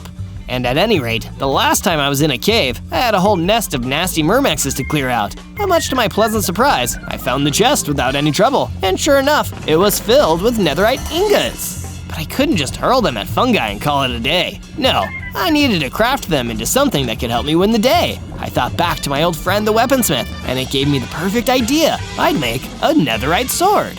Luckily, there was something that looked like a smithy right next to me. By combining the ingots with my trusty diamond sword, I was able to turn it into a brand new netherite sword, one that would weaken the Mushroom Lord when we next battled. From day 95 to day 97, I made my way back to my base in the ancient forest. It had been a long journey, and the ancestral home of my fellow elemental wolves was almost restored to its former glory. There was just one final touch. Here, Zozo, we've been working on it to keep your spirits up, but you should be the one to put the final piece in place. With that, I added the final piece to the elemental wolf statue. With the statue done, the air elemental approached me. It's time, Zozo. You've learned much about harnessing the elements and restoring balance to the overworld. Before you face the Mushroom Lord once more, you deserve to give yourself a moment to remember just how far you've come and just how much progress you've made. Taking a moment, I realized that I'd grown and gotten stronger as the statue had gotten bigger. It was there as a reminder of how much I'd gone through and how big I felt on the inside now. It had been one heck of a journey and not always an easy one, but I wasn't the same wolf cub that I'd been when I started. Ow! On day 98, I got ready to set off to take on Fungi the Mushroom Lord one more time. First, I spoke to Clarence the cockatrice. Well, Clarence, this might be goodbye for good. Zozo, wait! I want to come with you. Are you sure? I thought you were scared of the Mushroom Lord. I am, or at least I was, but I should have stood up to him instead of running away. If you're gonna take him down, then now's as good of a time as any for me to do what I should have done from the start. Glad to have you with me, Clarence. As we went to leave, my air elemental mentor had one final bit of wisdom to impart. Zozo, you must remember all you've learned. You can restore balance as an elemental wolf with the halo in your possession. You'll be able to bring all the elements of the overworld into harmony once again. But there is one final thing you must do. If you've been enjoying this video, be sure to hit the like button, leave a comment, and subscribe to the channel. On day 99, Clarence and I marched up to the huge fungal fortress of the Mushroom Lord. Our plan was to get inside, weaken Fungi, and get the halo back from him. We were met by a horde of zombies ahead of us, but I remembered all I had learned so far and relied on my elemental powers to fight back. My dragon fireball attack took out a bunch of them as I used fire and air at the same time. I swung my netherite sword at the zombies, taking them out in one hit. The air was guiding my sword, and the netherite hiding within the earth was strengthening my blows. The zombies had once been a challenge with their numbers, but now I was better attuned with the balance of the elements, staying calm and cutting through them, one by one. As more and more zombies flooded out, Clarence hung back to distract them, and I ran right into the base, ready to take down the Mushroom Lord himself. On day 100, I searched the fungus fortress for the Mushroom Lord, but instead, I found what I'd been looking for, the halo! But it was guarded by a mighty pigless. I used all of the elements to defeat him. And sure enough, just like the lightning dragon had promised, I obtained the halo. I leveled up, getting 80 hearts, and even one more extra ability, a lightning blast. I hurled crackling bolts of lightning at the pigless. Before long, they had been defeated, which only left their master. Zozo, you won't stop the great change. Even with that blasted halo, you'll never stop my plans. Soon the overworld will be mine, a filthy fungus-ridden paradise for me to rule over. No, Fungi, you'll never win. I have mastered all the elements, but most importantly, I know why you'll never win. Because there must be balance. The overworld can't just be one thing. Foolish wolf, you have been a thorn in my side for too long. Right before my eyes, Fungi the Mushroom Lord grew into a huge version of himself. Although I was surprised, I didn't let my fear rule me. After all, two could play that game. I channeled the balance of all the elements and called on the power of the halo to transform into my ultimate form. Awoo! The battle was on! I swiped at Fungi with my netherite sword, and it worked! Simon was right. Netherite made him weaker. I fought with all the attacks at my disposal, energy blast, then followed up with a claw attack, and some extra dragon fireball and lightning strikes for good measure. The netherite made my attacks do some real lasting damage. The Mushroom Lord was almost beaten. I summoned up all the elements, earth, wind, fire, the water, lightning, and energy of the overworld, and channeled them into one last swing of my sword. Boom! It worked! Fungi the Mushroom Lord was defeated! He exploded into tiny little spores. But this wasn't a chance for me to be cruel, so I called up the wind to carry his spores across the overworld, just enough so that fungus and mushrooms would grow. After all, everything had to be balanced. That was my job as the Elemental Wolf. On day 1, I was laying in the sand. I stood up to find I was a person stranded on the beach of an ocean world. Whoa, this is a crazy place. I wonder who I am. It looks like maybe I'm a sailor who got stranded around here. But I didn't have time to think about who I was because a freaky-looking drowned came crawling out of the ocean and shambling towards me across the beach. Stay back, I don't want any trouble. You survived the wreck. The King of the Deep won't be happy. We can't deny him his catch. King of the Deep? What are you talking about? I don't understand. Then let me help you understand. It'll all make more sense underneath the water. It's so inviting. The drowned started walking towards me. It seemed like he wanted me to get drowned too. In my panic, I hit him, and it knocked him back way further than I was expecting. Whoa, I must have knockback power on my attacks. Whoever I am, I must be someone strong. But the undead aren't that easy to beat. The drowned continued walking toward me. I really didn't want to risk getting dragged into the deep, so instead, I turned and ran off further down the beach. King of the Deep? That guy sounds like trouble, especially if he's in the business of wrecking boats and drowning people. Didn't have long to mull over the details. As I was making my way across the beach, I was suddenly attacked by a vicious husk who looked intent on doing me harm. This time, rather than try to fight, I decided to just run away. I had too few hearts to risk losing them like this. Eventually, I found a shady patch where I could sit down and rest for the night. Hopefully, nothing would attack me there. King of the Deep. I hope I don't run into that guy. On day 2, I got up and got to work. If I was a sailor, I knew that I needed to be practical and no nonsense. It was time to get out there and make myself some tools. It didn't take me long to find a good clutch of palm trees on the beach, which I used my powerful punches to knock them down and turn the wood into a basic wooden pickaxe. I used my wooden pickaxe to mine enough stone for my first set of stone gear. A stone sword, axe, pickaxe, and shovel. Not a bad start. While exploring the beach, I came upon a stranded toolsmith. Somehow, he looked strangely familiar, so I approached him. Zozo, so good to see you. I was worried for a while that I was the only one who survived the wreck. Those tides were brutal. Oh, so this must have been one of my fellow sailors. Truth be told, I don't remember much of what happened.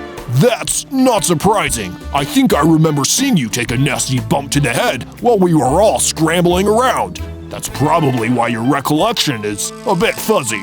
Explains a lot. I'm starving too. Do you have any food? Sure, take some of these rations. He gave me some food, which I quickly ate to replenish my hunger bar. Finally, things were looking up for me. Do you know anything about this King of the Deep guy? His goons are already giving me trouble, and I figure he's got something to do with the big crash. Your guess is as good as mine, pal. But if you do find him, give him one in the face for me. On day 3, I went off in search of a decent place to build myself a basic base. I've always wanted a beachside property. I just never expected it to happen under such weird circumstances. I cut down some more palm trees and started building myself a nice wooden shack on the beach. It wasn't very defensible yet, but at this stage, I really only needed somewhere cozy to get myself out from under the beach's blistering hot sun. I took a break for a while and looked out over the vast ocean. The ocean that I somehow knew covered most of the planet. And somewhere out there in all that water, the King of the Deep was waiting. I need to get off this planet as soon as possible, before things get dangerous. And as if on cue, a vicious Vex emerged in the distance and came running at me.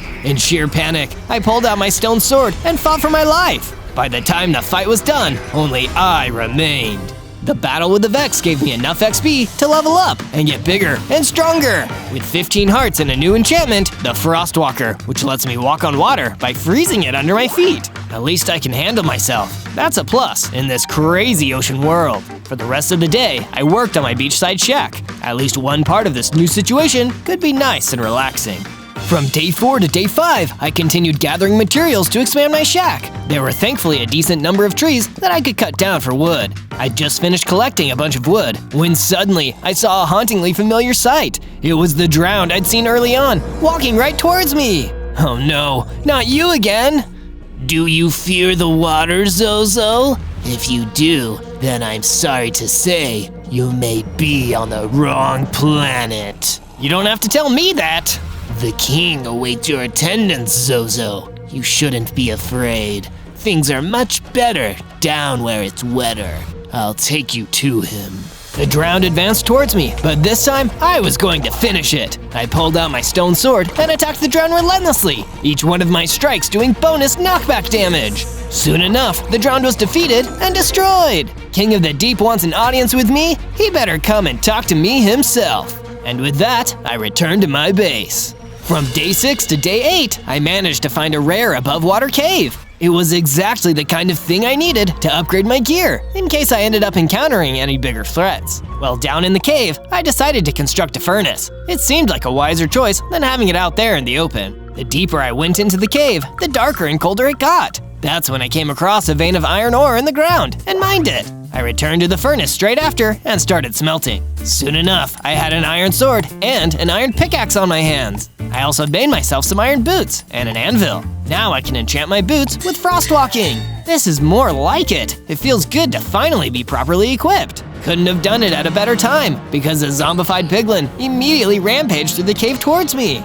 Luckily, with my iron sword, it wasn't difficult to deal with the zombified piglin and move on, feeling more confident than ever. From day 9 to day 10, I decided I needed some stone, so I ventured out across the Dead Sea, where there were huge stone structures. This will be the perfect place to mine some consequence-free stone for expanding my base without tearing up the whole beach. With my Frostwalker powers, I walked across the surface of the sea, and I used my iron pickaxe to start cutting stone from the structures. I collected a fair bit of stone when I turned to start heading back, but I suddenly got a terrible feeling. And the reason for that terrible feeling became obvious when I saw a terrifying water elemental rising from the water.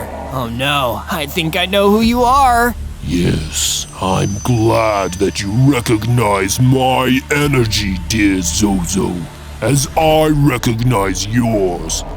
I am His Highness, the King of the Deep. You almost came to stay with me, you know, but you rejected my gift. How very ungrateful of you. You're lying. You're a liar. I know that nothing good awaits me down there in the deep. I reject your offer. I ran forward and struck him with the sword. It did nothing. He wasn't harmed in the slightest. I struck again and again.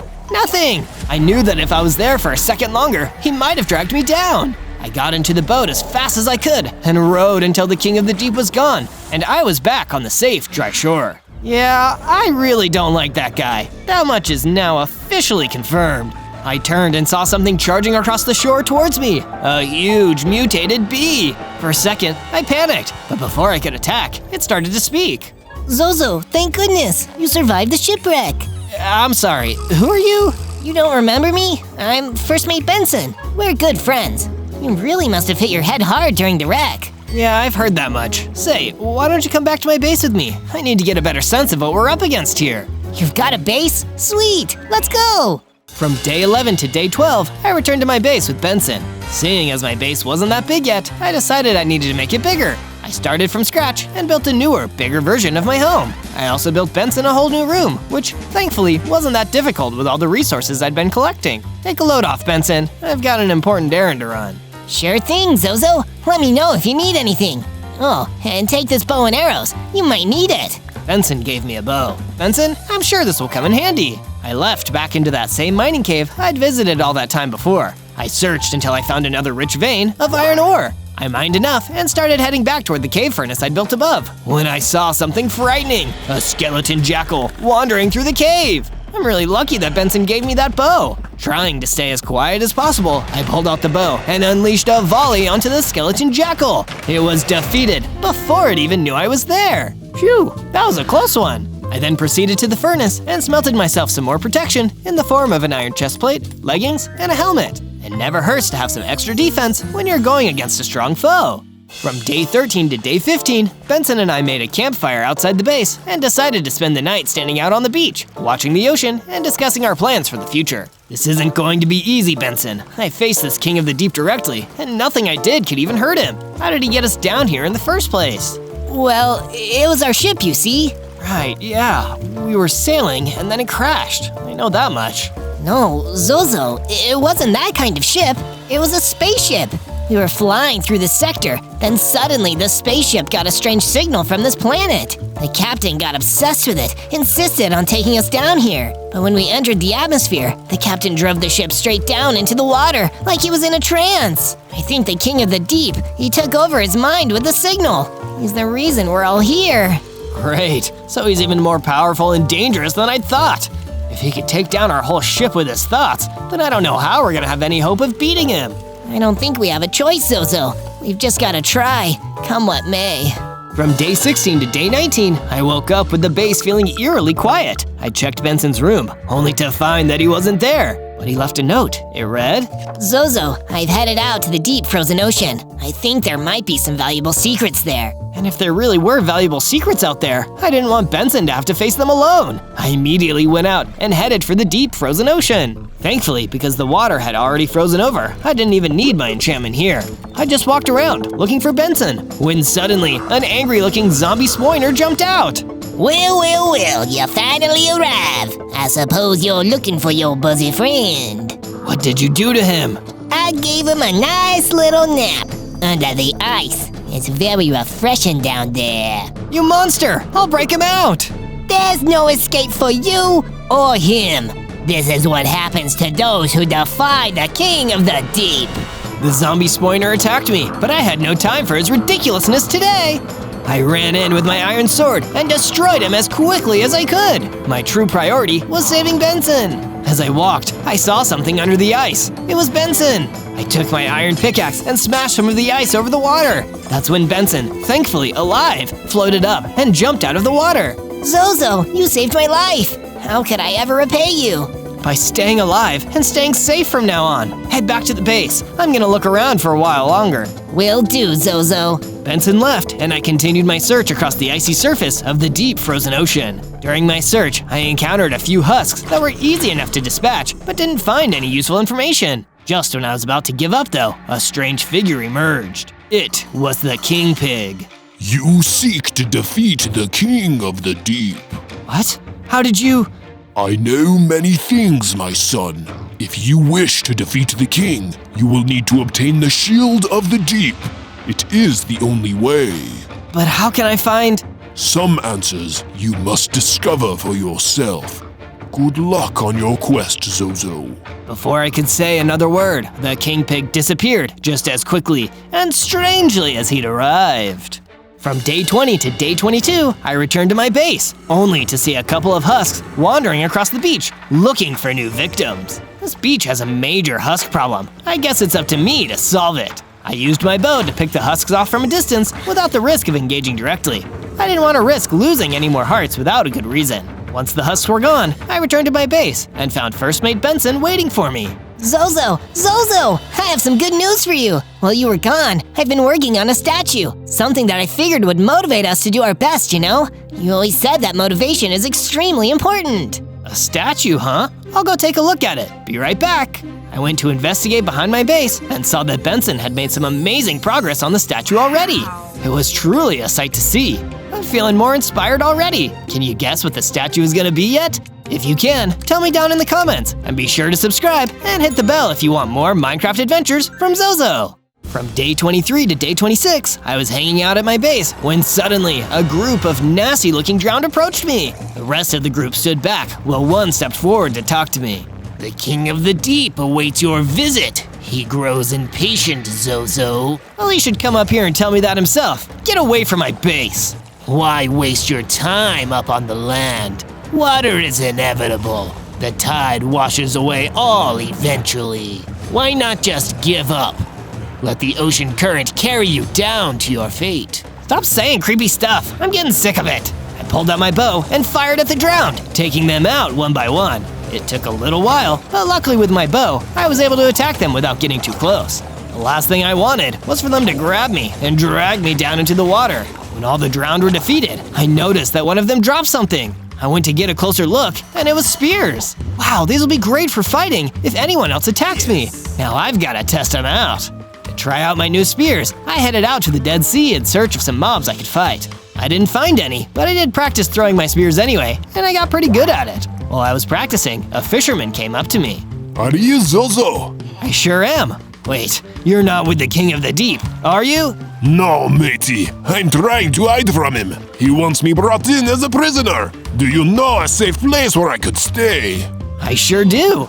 I brought the fisherman back to my base with me, and I built him a room so he'd have a comfortable place to sleep. Thank you. What a lovely room. Quite cozy, but I will not complain. Having a safe space to live means a lot. No problem. Hope you'll enjoy your stay. From day 27 to day 31, I started trying to figure out where I could find the Shield of the Deep. Hey fisherman, have you ever heard of the Shield of the Deep? Shield of the Deep? Oh, Zozo, my lad, I've heard tell of that very shield. Legend has it, the shield is found in the darkest, coldest part of the ocean, far from the sun's light or the eyes of man. So like the deep frozen ocean then? Aye. Cool, I guess I'll go check it out. I traveled to the deep frozen ocean and looked for any signs of the shield. Brr, frozen is right. I tried to keep walking, but a piglin brute was blocking my path. Hey, excuse me, just trying to get by. If the shield you wish to see, then you will have to go through me. Well, okay, if you insist. I battled the piglin brute and managed to knock him down. I didn't destroy him, but I bought myself enough time to run by and get away. From day 32 to day 35, I kept wandering through the deep frozen ocean. As I explored, I spotted a sea serpent taking a nap. I didn't want to wake him up, but there wasn't anyone else to ask. Sorry to bother you, but do you know where I can find the Shield of the Deep? Huh? No, sorry. I don't know her. No, it's not a person. A shield. Like, you know, a shield for fighting? Shield? No, still don't know it. That's okay. I'll keep looking. I left the sea serpent and carried on exploring the area. Looking for something, Zozo? The King of the Deep suddenly appeared. I tried to fight the King of the Deep, but he was still way too strong. If I try to keep this up, there's no way I'll make it. All I could do was turn and run until the king was out of sight. On the way, I ran into the sea serpent again. Was that the King of the Deep? We both need to get out of here. Follow me. With that, I ran off as the sea serpent slithered with me. Can I stay with you for a while, though? Now that guy knows where I live, I'm scared he'll come back. Sure, come back to my base. From day 36 to day 39, the sea serpent and I headed back to the base. Once we were there, I built a room for him to stay in. After I finished, he came to talk to me. Wait a second, did you ask me something about the Shield of the Deep? I remember it now. I was pretty sleepy before, my memory wasn't great. But my grandma used to talk about some kind of special shield. I think it may be the one that you're looking for. There's a clue waiting in the frozen ocean. That's what Mima always used to say. Oh, that's great. Thank you. No problem. Oh, also, I saw that statue you've got going on. I added a bit to it. Can you take a look and make sure I got it right? I followed the sea serpent to the statue, and it was really starting to look great. You did an awesome job. From day 40 to day 43, I wanted to find a way to upgrade my weapons and armor. I decided to ask the fisherman for some advice. Any idea where I can find some upgrades? Zozo, me boy, you came to the right place. I've learned more about upgrades than there are fish in the sea, and thankfully for my job security, that's a lot. You can find some upgrade materials in yonder cave.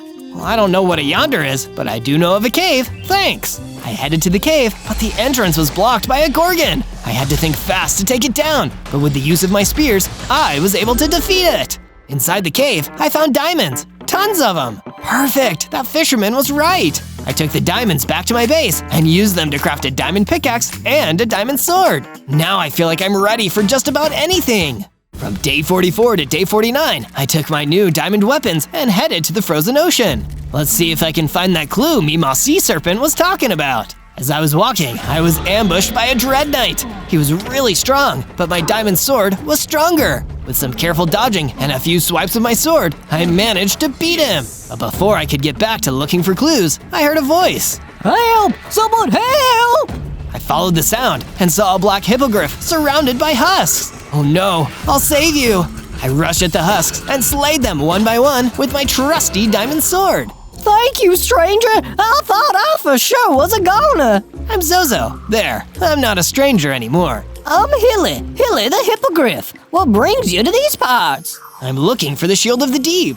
Oh goodness, are you trying to take on the King of the Deep? Legend has it's the only shield that can protect against him. I am. I may have an idea of how to find it. There's a wise old ice dragon nearby. He can point us in the right direction. From day 50 to day 53, I followed Hilly to the domain of the ice dragon. As we traveled there, the piglin brute from before jumped in front of us. So, it appears we meet again. It's time for you to meet your end. Geez, not this guy. But this time, with my new upgraded sword, I was strong enough to defeat him for good. Let's find that dragon. We explored for a while and then came to a house with an old ice dragon sitting out in front. Oh, visitors. Don't get many visitors these days. Hi, I'm Zozo. I heard you might know where I can find the Shield of the Deep. Oh, yes, the shield. Well, last I heard, it was being hoarded by a mutant hoglin. Really mean fellow. I'm not sure where he's keeping it, though. Mutant hoglin? That's more than I knew before. Thanks for your help. From day 54 to day 57, I returned to my base to figure out what to do next. When I got there, I saw my friends had been adding onto it while I was gone. They added some guard towers, some shelves, and some banners. This place looks great. The guard tower will keep us safe, the barrels add storage, and the banners look so cool. Thanks, everyone. No trouble at all. While I was checking everything out, the mutated bee came up to me. Zozo, can you help me destroy the Dread Scuttler? She's causing so much turmoil and trouble, and I'm scared she won't stop unless a hero stops her for good. I'm on it. The Dread Scuttler was pretty close by, so it didn't take me long to find her. Luckily for me, she didn't stand much of a chance against my spear. After I was done, I went back to the base. She won't bother anyone anymore.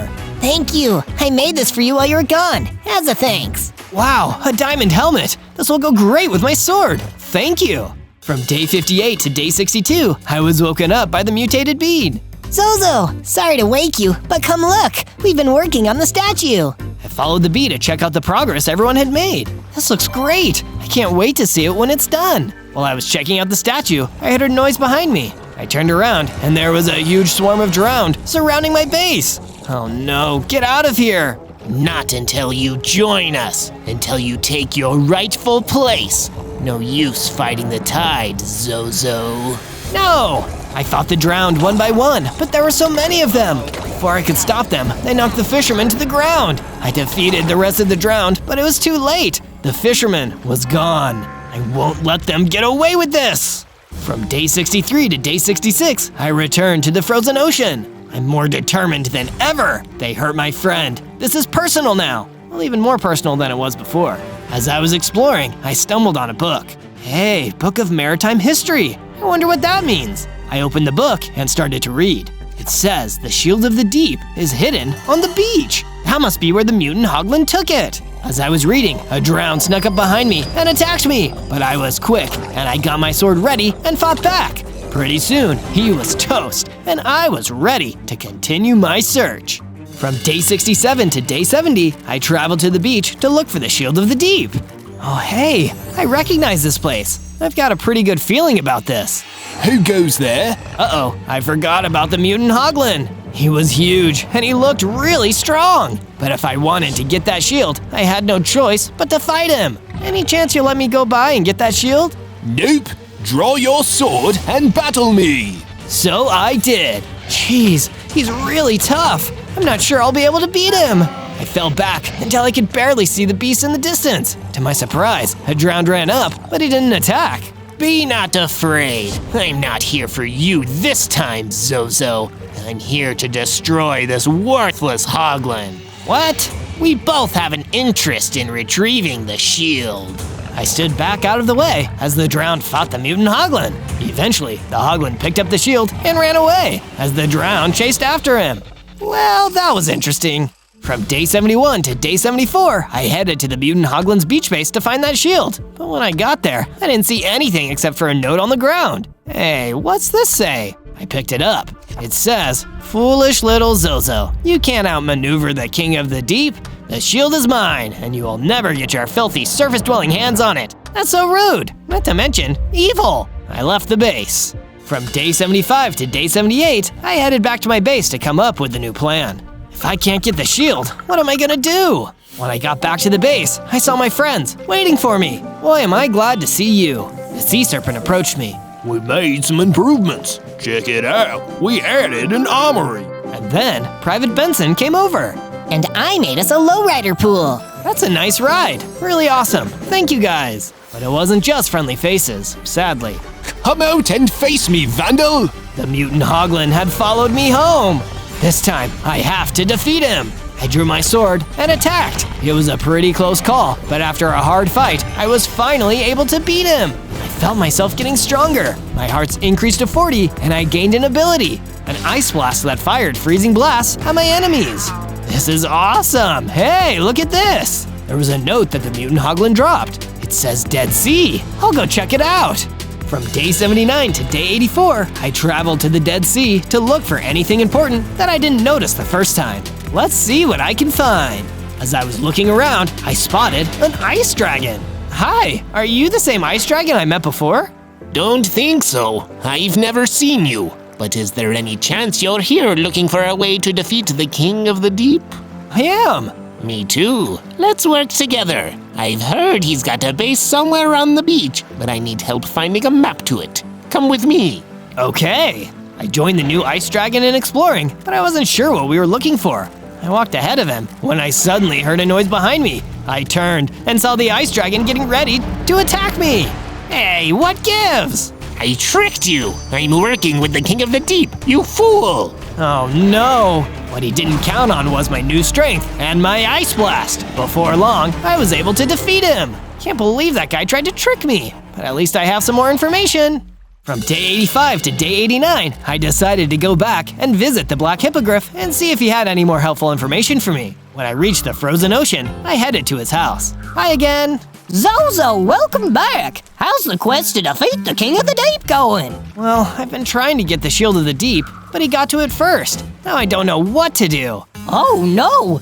Well, I might have an idea for you on how you can get it back. The King of the Deep is a water elemental, so he's vulnerable to ice attacks. If you have any way to freeze him, that could slow him down long enough for you to steal the shield back. Wait, I have Ice Blast. That's perfect. Thank you so much. Happy to help. Good luck, Zozo. From day 90 to day 94, I decided to gather some materials to upgrade my gear before I finally went to confront the King of the Deep. So I headed back to the cave to see what else I could find. Oh hey, a chest! I wonder what's in here. I opened the chest and it contained a netherite ingot. Whoa, this stuff is pretty rare. I gathered up the netherite ingot and approached the smithing table next to the chest. I added the ingot to my diamond sword to create a netherite sword. This is amazing! If I can get my hands on the shield, I'm sure I can use this to win! From day 95 to day 97, I took my new sword back to my base. When I got there, my friends were waiting for me. Check out my new sword. That's great! We have something to show you, too. The statue is almost done, but we wanted you to put in the last 2 pieces. I followed them to the almost finished statue. Private Benson gave me the last 2 gold blocks to put into place. When I was done, I took a step back and got a good look at it. Wow, it's King Neptune! This is amazing! Looking up at this statue of the real King of the Ocean, not that bully of a water elemental, it reminds me what I'm fighting for. Thank you so much for building it. On day 98, I was preparing to head out and finally face the King of the Deep for our final battle. As I was getting ready, the mutated bee came to talk to me. Zozo, I've been thinking. I want to come help you with this fight. You shouldn't have to face the king alone. Are you sure? It's gonna be dangerous. What's life without a little danger? It'll be worth it. Thank you. On the way out of the base, I ran into the sea serpent again. I'll be here waiting for you guys when you get back. I know you'll win. You're a hero, Zozo. You're always having amazing adventures on this channel, and if you want to see more of Zozo's adventures in Minecraft, make sure to subscribe. Thank you, that really means a lot. On day 99, the mutated bee and I traveled to the King of the Deep's base on the beach. There were a lot of husks guarding the entrance, but the mutated bee kept them busy while I ran inside. There were more husks inside the base, but I was ready for them. I blasted them with my ice blast and fought them with my netherite sword. Gotta keep going and find that shield. It must be in here somewhere. On day 100, I continued fighting my way into the King of the Deep's base. I fought the husks on the walls, and after defeating them, my hearts increased to 80, and I gained the energy blast ability. Great, now all I need is that shield. You mean this shield? I turned around and saw the shield, but it was being guarded by a big, powerful drowned. Hand that shield over. Never! It belongs to the king now, as all things soon will. The oceans will rise and claim the land, and all who walk upon its shores. Not if I have anything to say about it. I fired an energy blast at the drowned, then followed it with a blast from my ice blast, and finished him off with my sword. Finally, the Shield of the Deep! I'm ready! I grabbed the shield and made my way down to the king's throne room. I opened the door, and he was there waiting for me. Before I could attack, he started to transform. He grew bigger and stronger, evolving into a much more powerful version of himself. You don't scare me! No? Well, I should. Your defeat shall be swift. I fired my ice blast at the King of the Deep, freezing him long enough for me to attack with my sword. He knocked me back with a hard hit, but the shield protected me from the damage, as well as giving him a harming effect from the spikes. We continued fighting for a while. I used all the abilities I had. The energy blast, my shield, the ice blast. After a lot of fighting, I felt a surge of power, and my hearts increased to 100, and I felt myself getting stronger. I knew I could beat him. I shot my ice blast, trapping him, and with one more swipe of my sword, defeated him! Time to wave goodbye to the King of the Deep. Get it? Wave? Like the ocean? On day 1, I spawned into the Sika Woods as an adorable little fire rabbit. I may just be a wascally wabbit, but if you mess with me, that doesn't mean you won't get burned. I decided to hop through the woods and explore, hoping I wouldn't accidentally set anything on fire with my burning bunny body. At least I know I'll never get cold. I wanted to stay optimistic, but it got a lot harder when a big, scary bug came crawling out of the forest behind me. It was a Myrmex soldier. Halt, by order of Her Majesty, the Myrmex Queen. What is your business here? Don't worry, sir. I was just looking around. I spawned nearby. I can just leave if you want.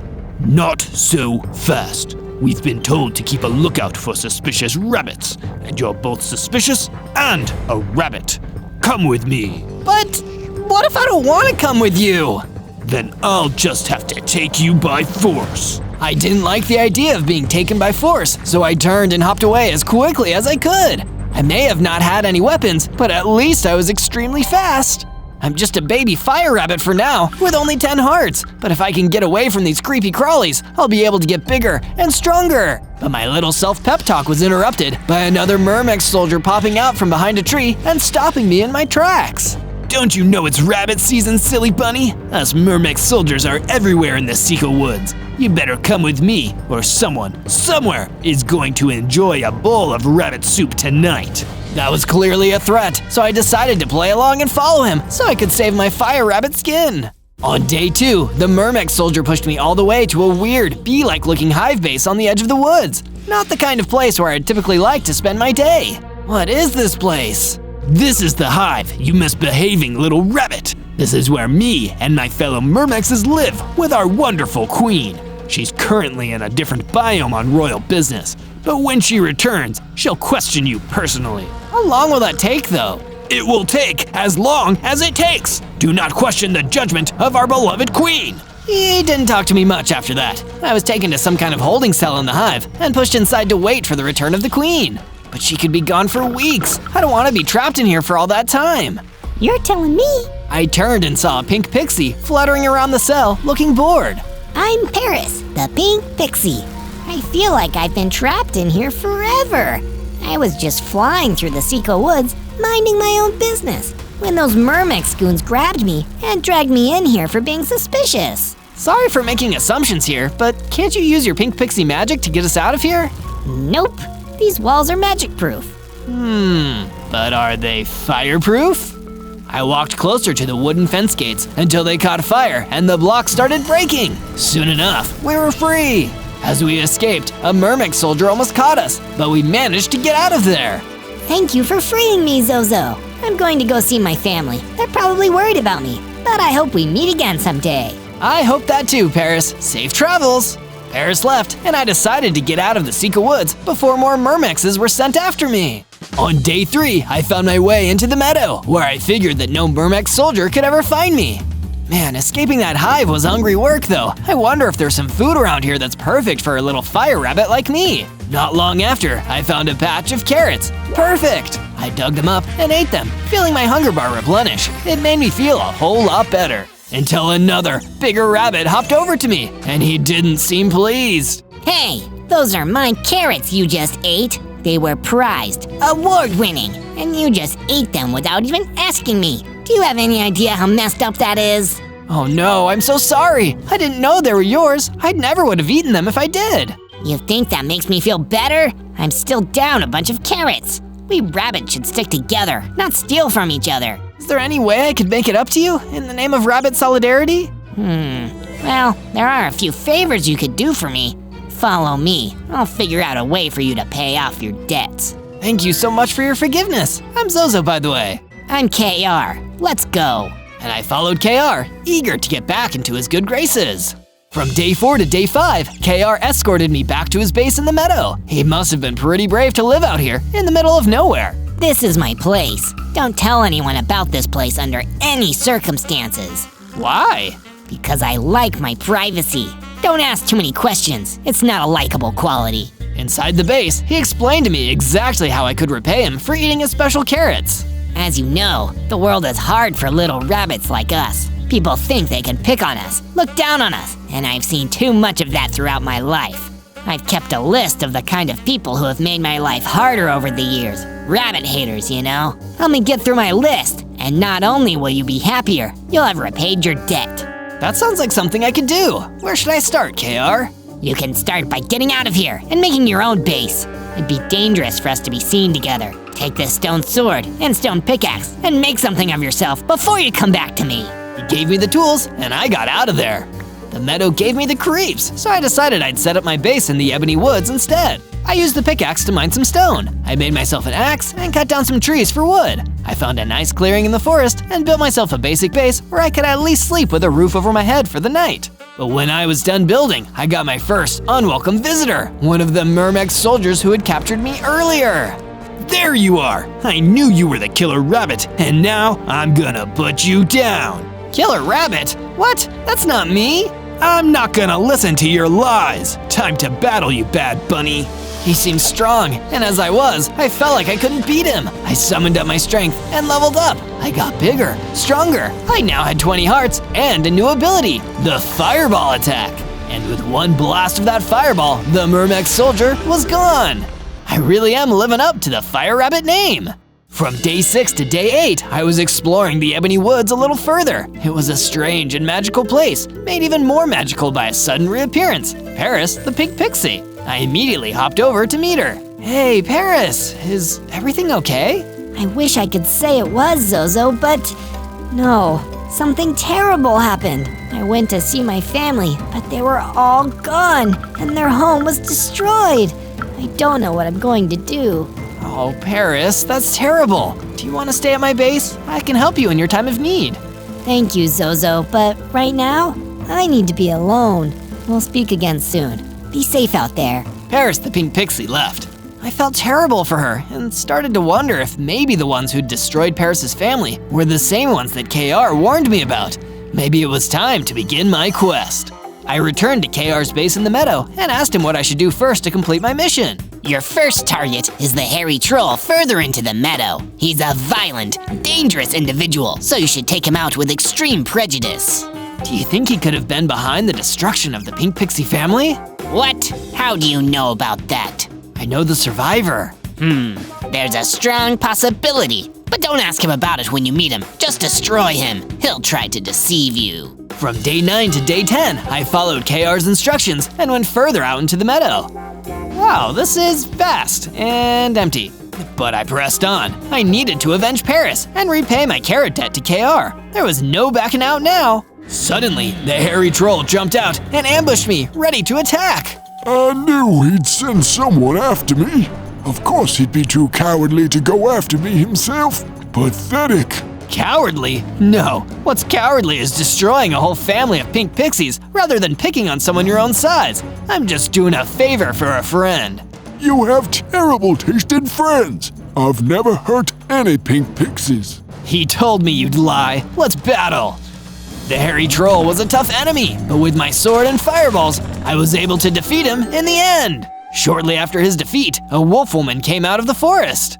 Wow, you really fried that troll. I had no idea anyone could do those awesome fire tricks. Thanks. I don't like hurting people, but I needed to stop him from ever hurting anyone, like he hurt the pink pixie family. Oh, the pink pixie family. I heard about that. It was terrible. But I don't think a troll was behind that. It was some kind of other creature. So the attacker is still at large? Oh no, I need to speak to KR about this.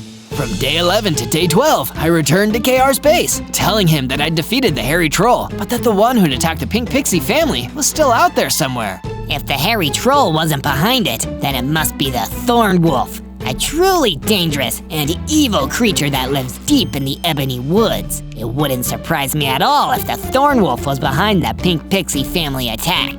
Thorn wolf? Even the name sounds scary. It's definitely a scary creature. I recommend getting better weapons and tools before you go to destroy it. Otherwise, you may find yourself at a disadvantage. Good idea, KR. I'll get right on it. I found my way to a cave in the meadow and explored until I found some iron ore veins inside. I used some of my spare stone to make a furnace, then mined the iron ore and smelted it into ingots. Now time to do some crafting. I created an iron sword and an iron pickaxe, an iron chestplate, and then left the cave, where I ran into a creeper spider. Oh no! Rather than engaging, I ran away as quickly as I could. The creeper spider exploded behind me, leaving a huge crater in the ground. From day 13 to day 15, I ventured further into the ebony woods than I ever had before, my little fire rabbit heart filled with fear. If the thorn wolf really was as powerful and as dangerous as KR told me, then I could be in real danger even being around here. As I was exploring, I heard a sound behind me, so I turned and saw the thorn wolf. He was right there, and I was totally surprised. I braced myself for an attack, but he didn't attack. Instead, he spoke with a kindly voice. Is everything okay, young rabbit? You seem nervous. Are you the thorn wolf? Oh, yes. It is my duty to patrol the ebony woods and protect the creatures there. So you're not a bad guy? Well, we always try our best, don't we? Stay safe out there, little rabbit. The thorn wolf left, and I was confused. He was nothing like KR told me. Something really wasn't right here, and I needed to speak to KR immediately. From day 16 to day 19, I returned to the meadow to find KR's base, but it was empty, and KR was nowhere to be seen. This is strange. Maybe he's just out there running some errands. I returned to my base, only to find that Paris the pink pixie was there waiting for me. This couldn't have been a good sign. I knew that much. What's wrong, Paris? Zozo, it's an emergency. I know who destroyed my family. Who?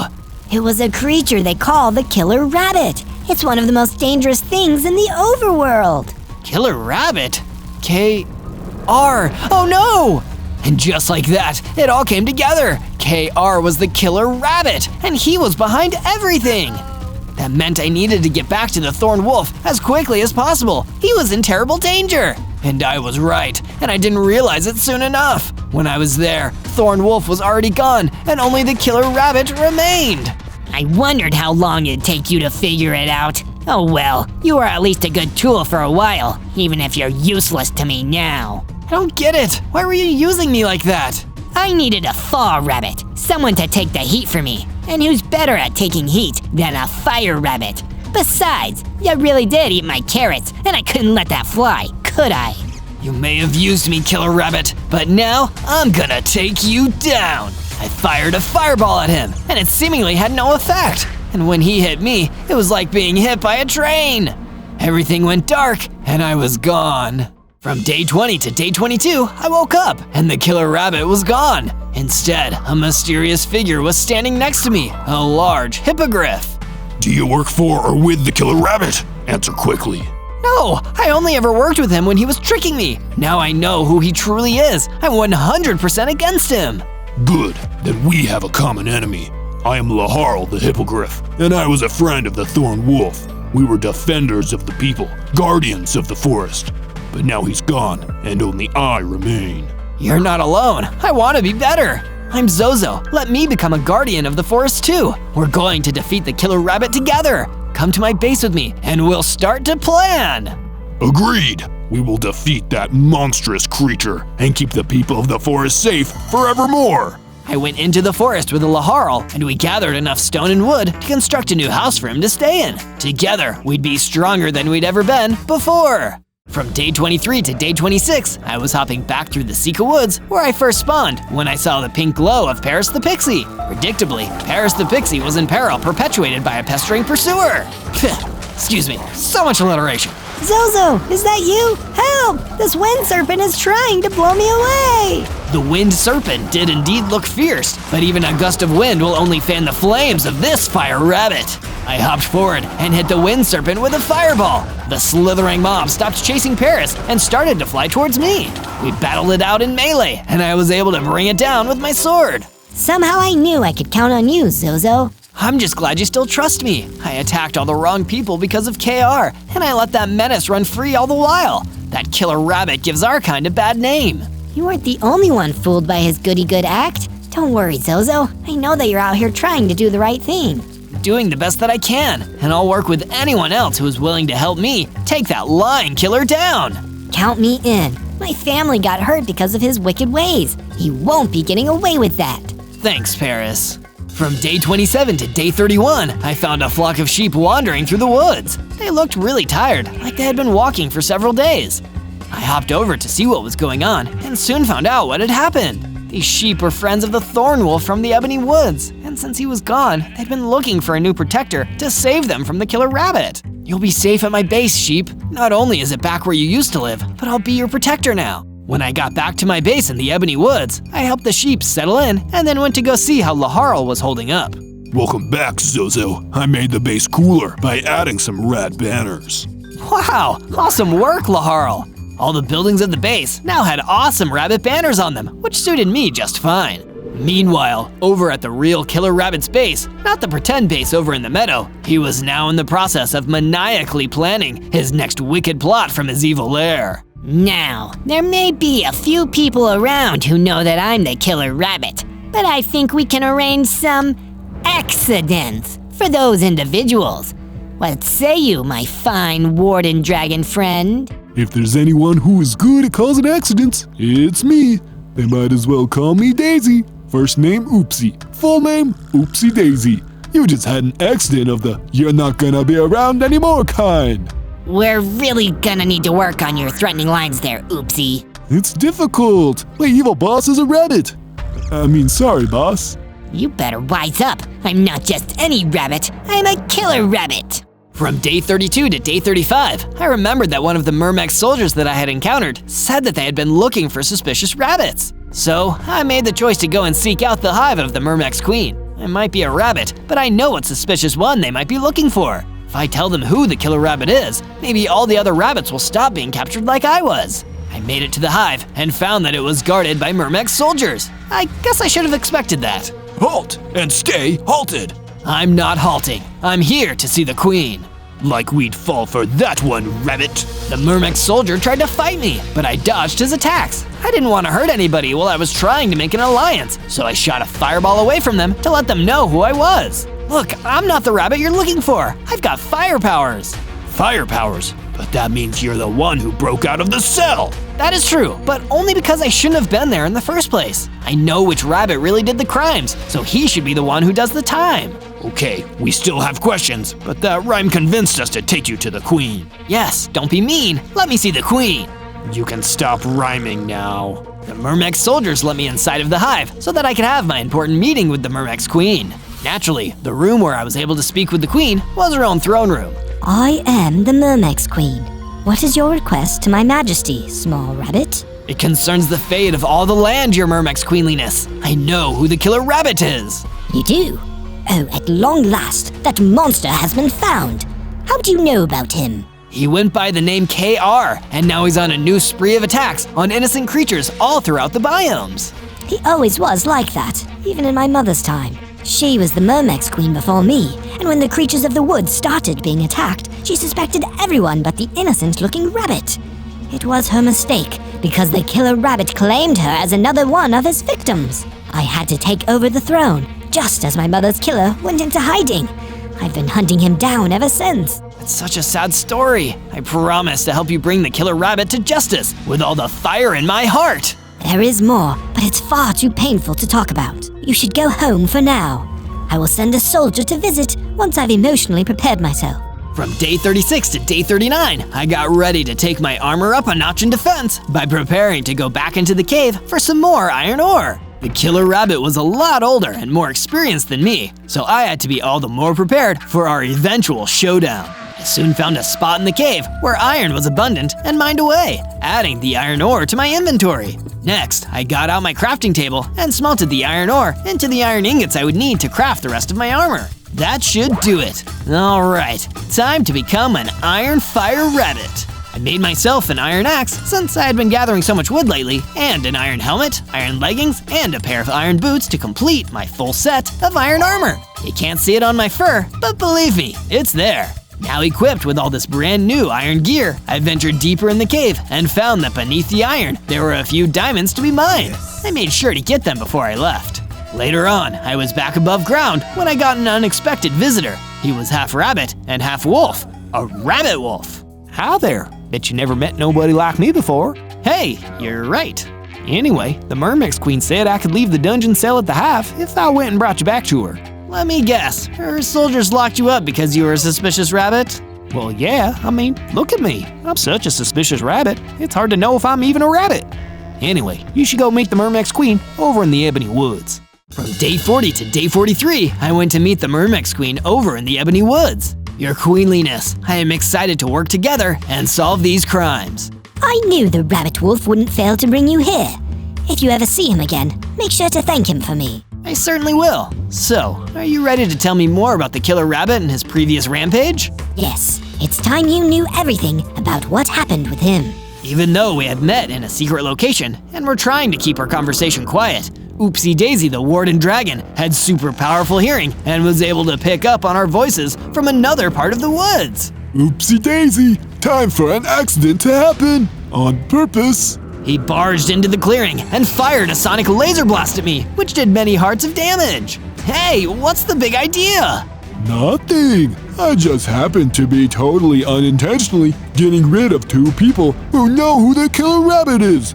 By accident. Haha! Now I know who you work for. You just said it was the killer rabbit. Ah, darn it. I actually didn't mean to do that.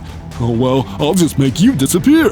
Then nobody will know. He fired another sonic blast my way, which I almost avoided. I countered with a fireball that didn't seem to do much. I looked around for the Mermix Queen and saw that she had escaped while I had been talking to the Warden Dragon. Yeah, I should probably do the same thing. I ran off into the woods, trying to go a different direction so that the Warden Dragon wouldn't know who to follow. From day 44 to day 49, I had gotten away from the Warden Dragon and safely arrived back at my base. I never expected the Mermix Queen to be there as well, waiting to continue our conversation from where we left off. I was happy to see that she was okay and could fend for herself, even without her soldiers.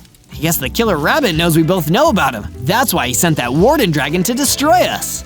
Perhaps he needs to rely on his henchmen now, because he isn't as strong as he used to be. You mean that he used to be stronger? He totally demolished me the last time we fought. Well, he still is the killer rabbit, but he used to carry around a secret rare battle axe that made it really easy for him to make anyone he wanted disappear forever.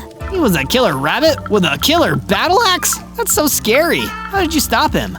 I didn't. A mysterious mob known as a Crimson Phantom laid a curse upon the battle axe so that the killer rabbit could never use it again. I know. Maybe if we find this battle axe, we could use it against him. Didn't stop the killer rabbit from being evil, but it did weaken him. Then I'm off to the meadow.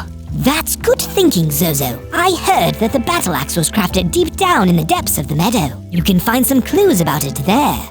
From day 50 to day 53, I delved all the way to the end of the meadow in order to find out more information about who crafted the battle axe that the killer rabbit used in his previous reign of terror. After a lot of searching, I came across an abandoned workshop that looked like it was once used for smithing weapons. This must be the place, I reckon. I found a book near the crafting table that was titled Axemaker's Notes and opened it up to read the words inside. I have made a lot of axes out of a lot of different materials in my day, and boy do I love doing it. It's my favorite thing to do in the whole wide world. In fact, it's the only thing I do. I'm the axe maker after all.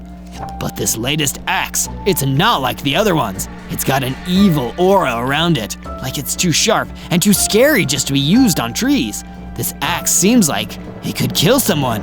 It's a killer axe. I better get rid of it before someone uses it for evil.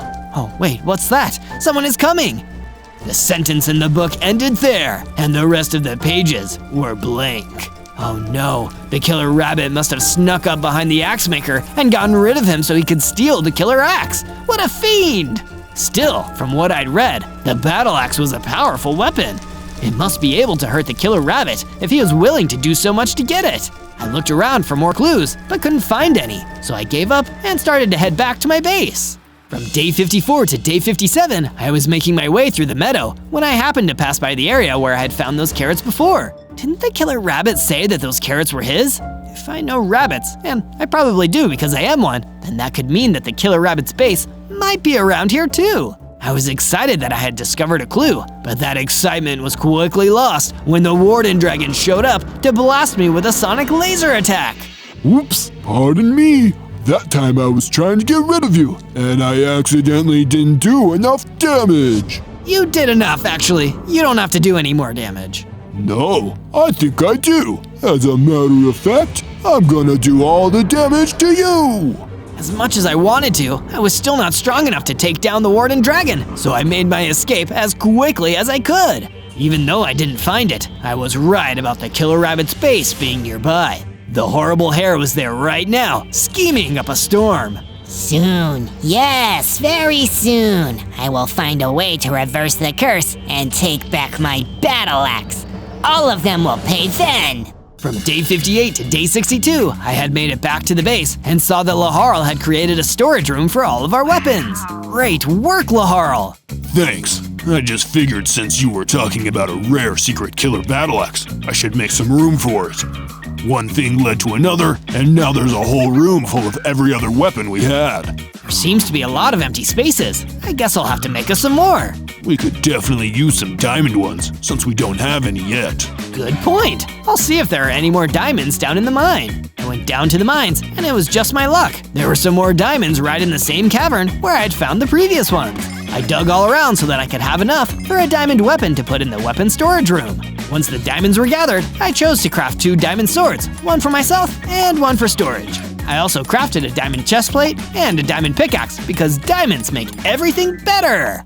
From day 63 to day 66, Laharl and I were hanging out in the base when our conversation suddenly turned serious. When are we gonna do something about that killer rabbit, Zozo? He's starting to become a real problem for everyone. I know, Laharl, but I can't even defeat the clumsy warden dragon he sent to make me disappear, much less the killer rabbit himself. But if you had that secret rare killer battle axe, you might stand a chance. But that's the trouble. I don't have that secret rare killer battle axe. Not yet you don't, but I think I might know where it is. Take me to it then. Don't you know how serious I am about wanting to stop the killer rabbit? Laharl listened to how serious I was and took me to the eroded Badlands where we found some cursed ruins. We walked up to them until we hit an invisible barrier. How did these ruins get so cursed? A long time ago, the Crimson Phantom put a curse on these ruins that won't let anyone else enter. The Crimson Phantom? Isn't that the same creature that cursed the battle axe? Yes, but it looks like we need to get him to lift the curse before we can check to see if the battle axe is here. From day 67 to day 70, the Mermex Queen came into the base and told me that she had also been searching for the Crimson Phantom.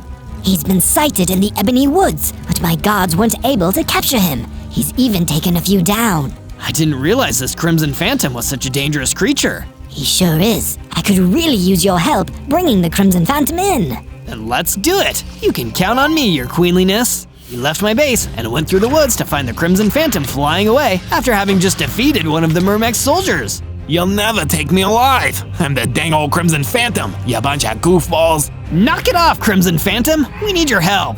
Nah, who needs my help? He attacked, so I had to blast him with fire. The Crimson Phantom was definitely strong based on the way he tanked my attack. So I whacked him a few times with my diamond sword. Please, don't fight. We just want to stop the killer rabbit, and we know that you do too. You put a curse on his battle axe so he couldn't hurt people with it. So what if I did? It was probably the nicest thing I ever did for anyone. It doesn't have to be if you help us again. Please, Crimson Phantom.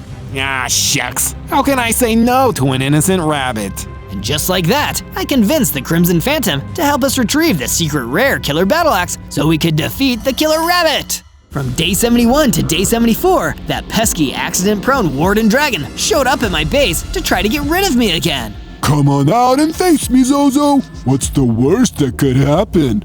It will. I hadn't gotten any stronger since we fought before, but my weapons and armor were a bit more durable, so I hopped out and decided to take him on. Take this, Daisy! Fireball! I circled around the warden dragon, shooting fireballs and trying to avoid his sonic blast. I wasn't fast enough, and my armor couldn't protect me.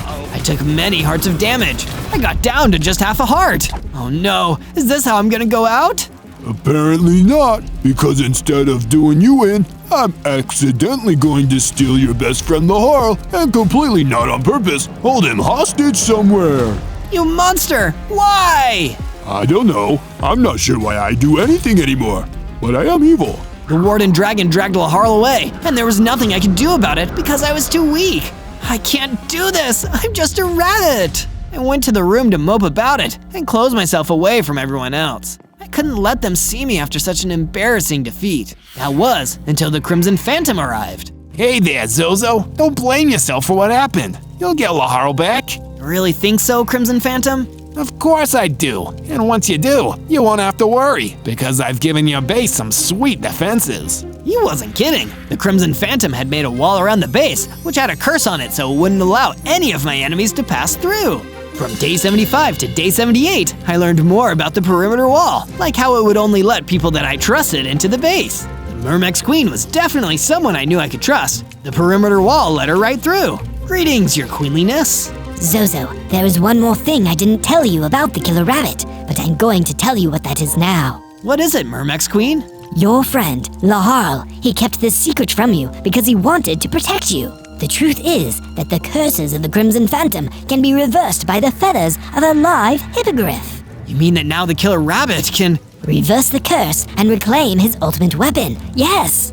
You must go and rescue Laharl before the killer rabbit extracts his feathers. I will! I think I know now where in the meadow his base is. The Myrmex Queen gave me some javelins to serve as a ranged weapon and wished me luck as I departed. From day 79 to day 84, I searched for the killer rabbit's base in the meadow. I knew that it had to be somewhere around where I had found that fateful carrot patch. Sure enough, Oopsie Daisy the warden dragon was wandering around in plain view of that area. He had taken Laharl captive earlier, and now he was going to tell me where he was. Hey you, give me back my friend. Oops, you aren't supposed to find me. Well, now I have, and I'm gonna scorch you. I rained fireballs and javelins down on him from a distance, but it still wasn't enough, and his sonic blast still hurt quite a bit. What was I worried about? It's not like you could defeat me even if I accidentally let you. I was beginning to think I was done for, and then Laharl swooped down from above and attacked the warden dragon while his sonic blasts were focused on me. Oh no, I should have seen that coming, but I accidentally did not. Laharl's attacks did enough damage to bring the warden dragon down and defeat him for good. After the warden dragon was defeated, I approached Laharl. Laharl, you're free. I sure am, Zozo. That warden dragon accidentally let me go before we even got to the lair of the killer rabbit. I've just been down here in the meadow, trying not to get caught again.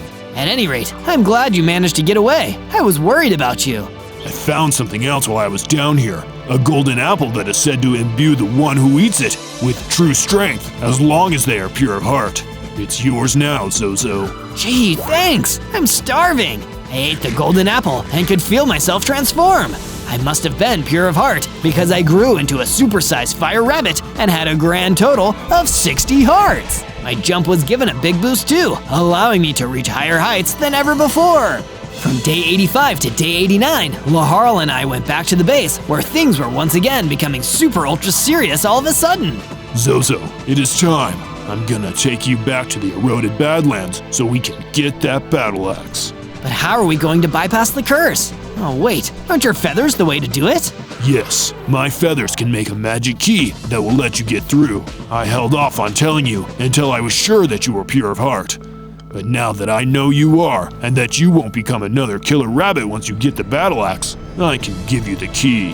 Laharl gave me a bunch of his hippogriff feathers, and I crafted them into a key. Use the key at the ruin. It'll be like I am with you. I did as my good friend Laharl said, and traveled back to the cursed ruins in the eroded Badlands. With the magic key, I was able to bypass the curse and enter the ruins. Inside, I found the battle axe, lying in wait for me to claim it. I'm gonna put the magic key that Laharl made away. It'd be pretty silly if I accidentally reversed the curse and made it so that the killer rabbit could use the killer axe. After I had safely stowed the key, I took the secret rare battle axe from its place and left the ruins. From day 90 to day 94, I stepped out of the ruins and found the killer rabbit standing out there to confront me in the eroded Badlands. How do you do, fellow rabbit? It's over, KR. I have the battle axe now, and you'll never break the curse on it. That's the thing about you, Zozo. You always think you understand everything. That's why it's so easy to trick you.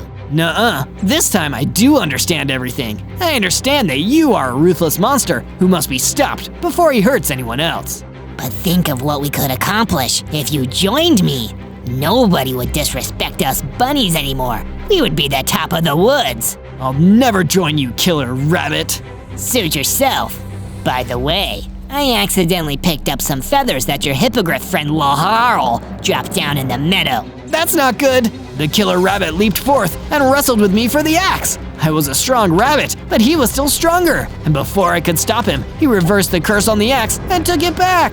No, you tricked me. I thought I understood, but I didn't. You're too naive. Now wallow here in this sand pit. He jumped on the sand I was sitting on, and the impact of his landing made the sand collapse, so I fell into a deep hole. From day 95 to day 97, I used my boosted jumps to slowly but surely make my way back up to the surface of the eroded Badlands. There was no time to lose. Now that the Killer Rabbit had the super secret rare killer battle axe, he was going to go on his biggest spree of attacks yet. And I know who he's gonna go after first. I rushed back to the Sika Woods and entered the hive of the Mermex Queen.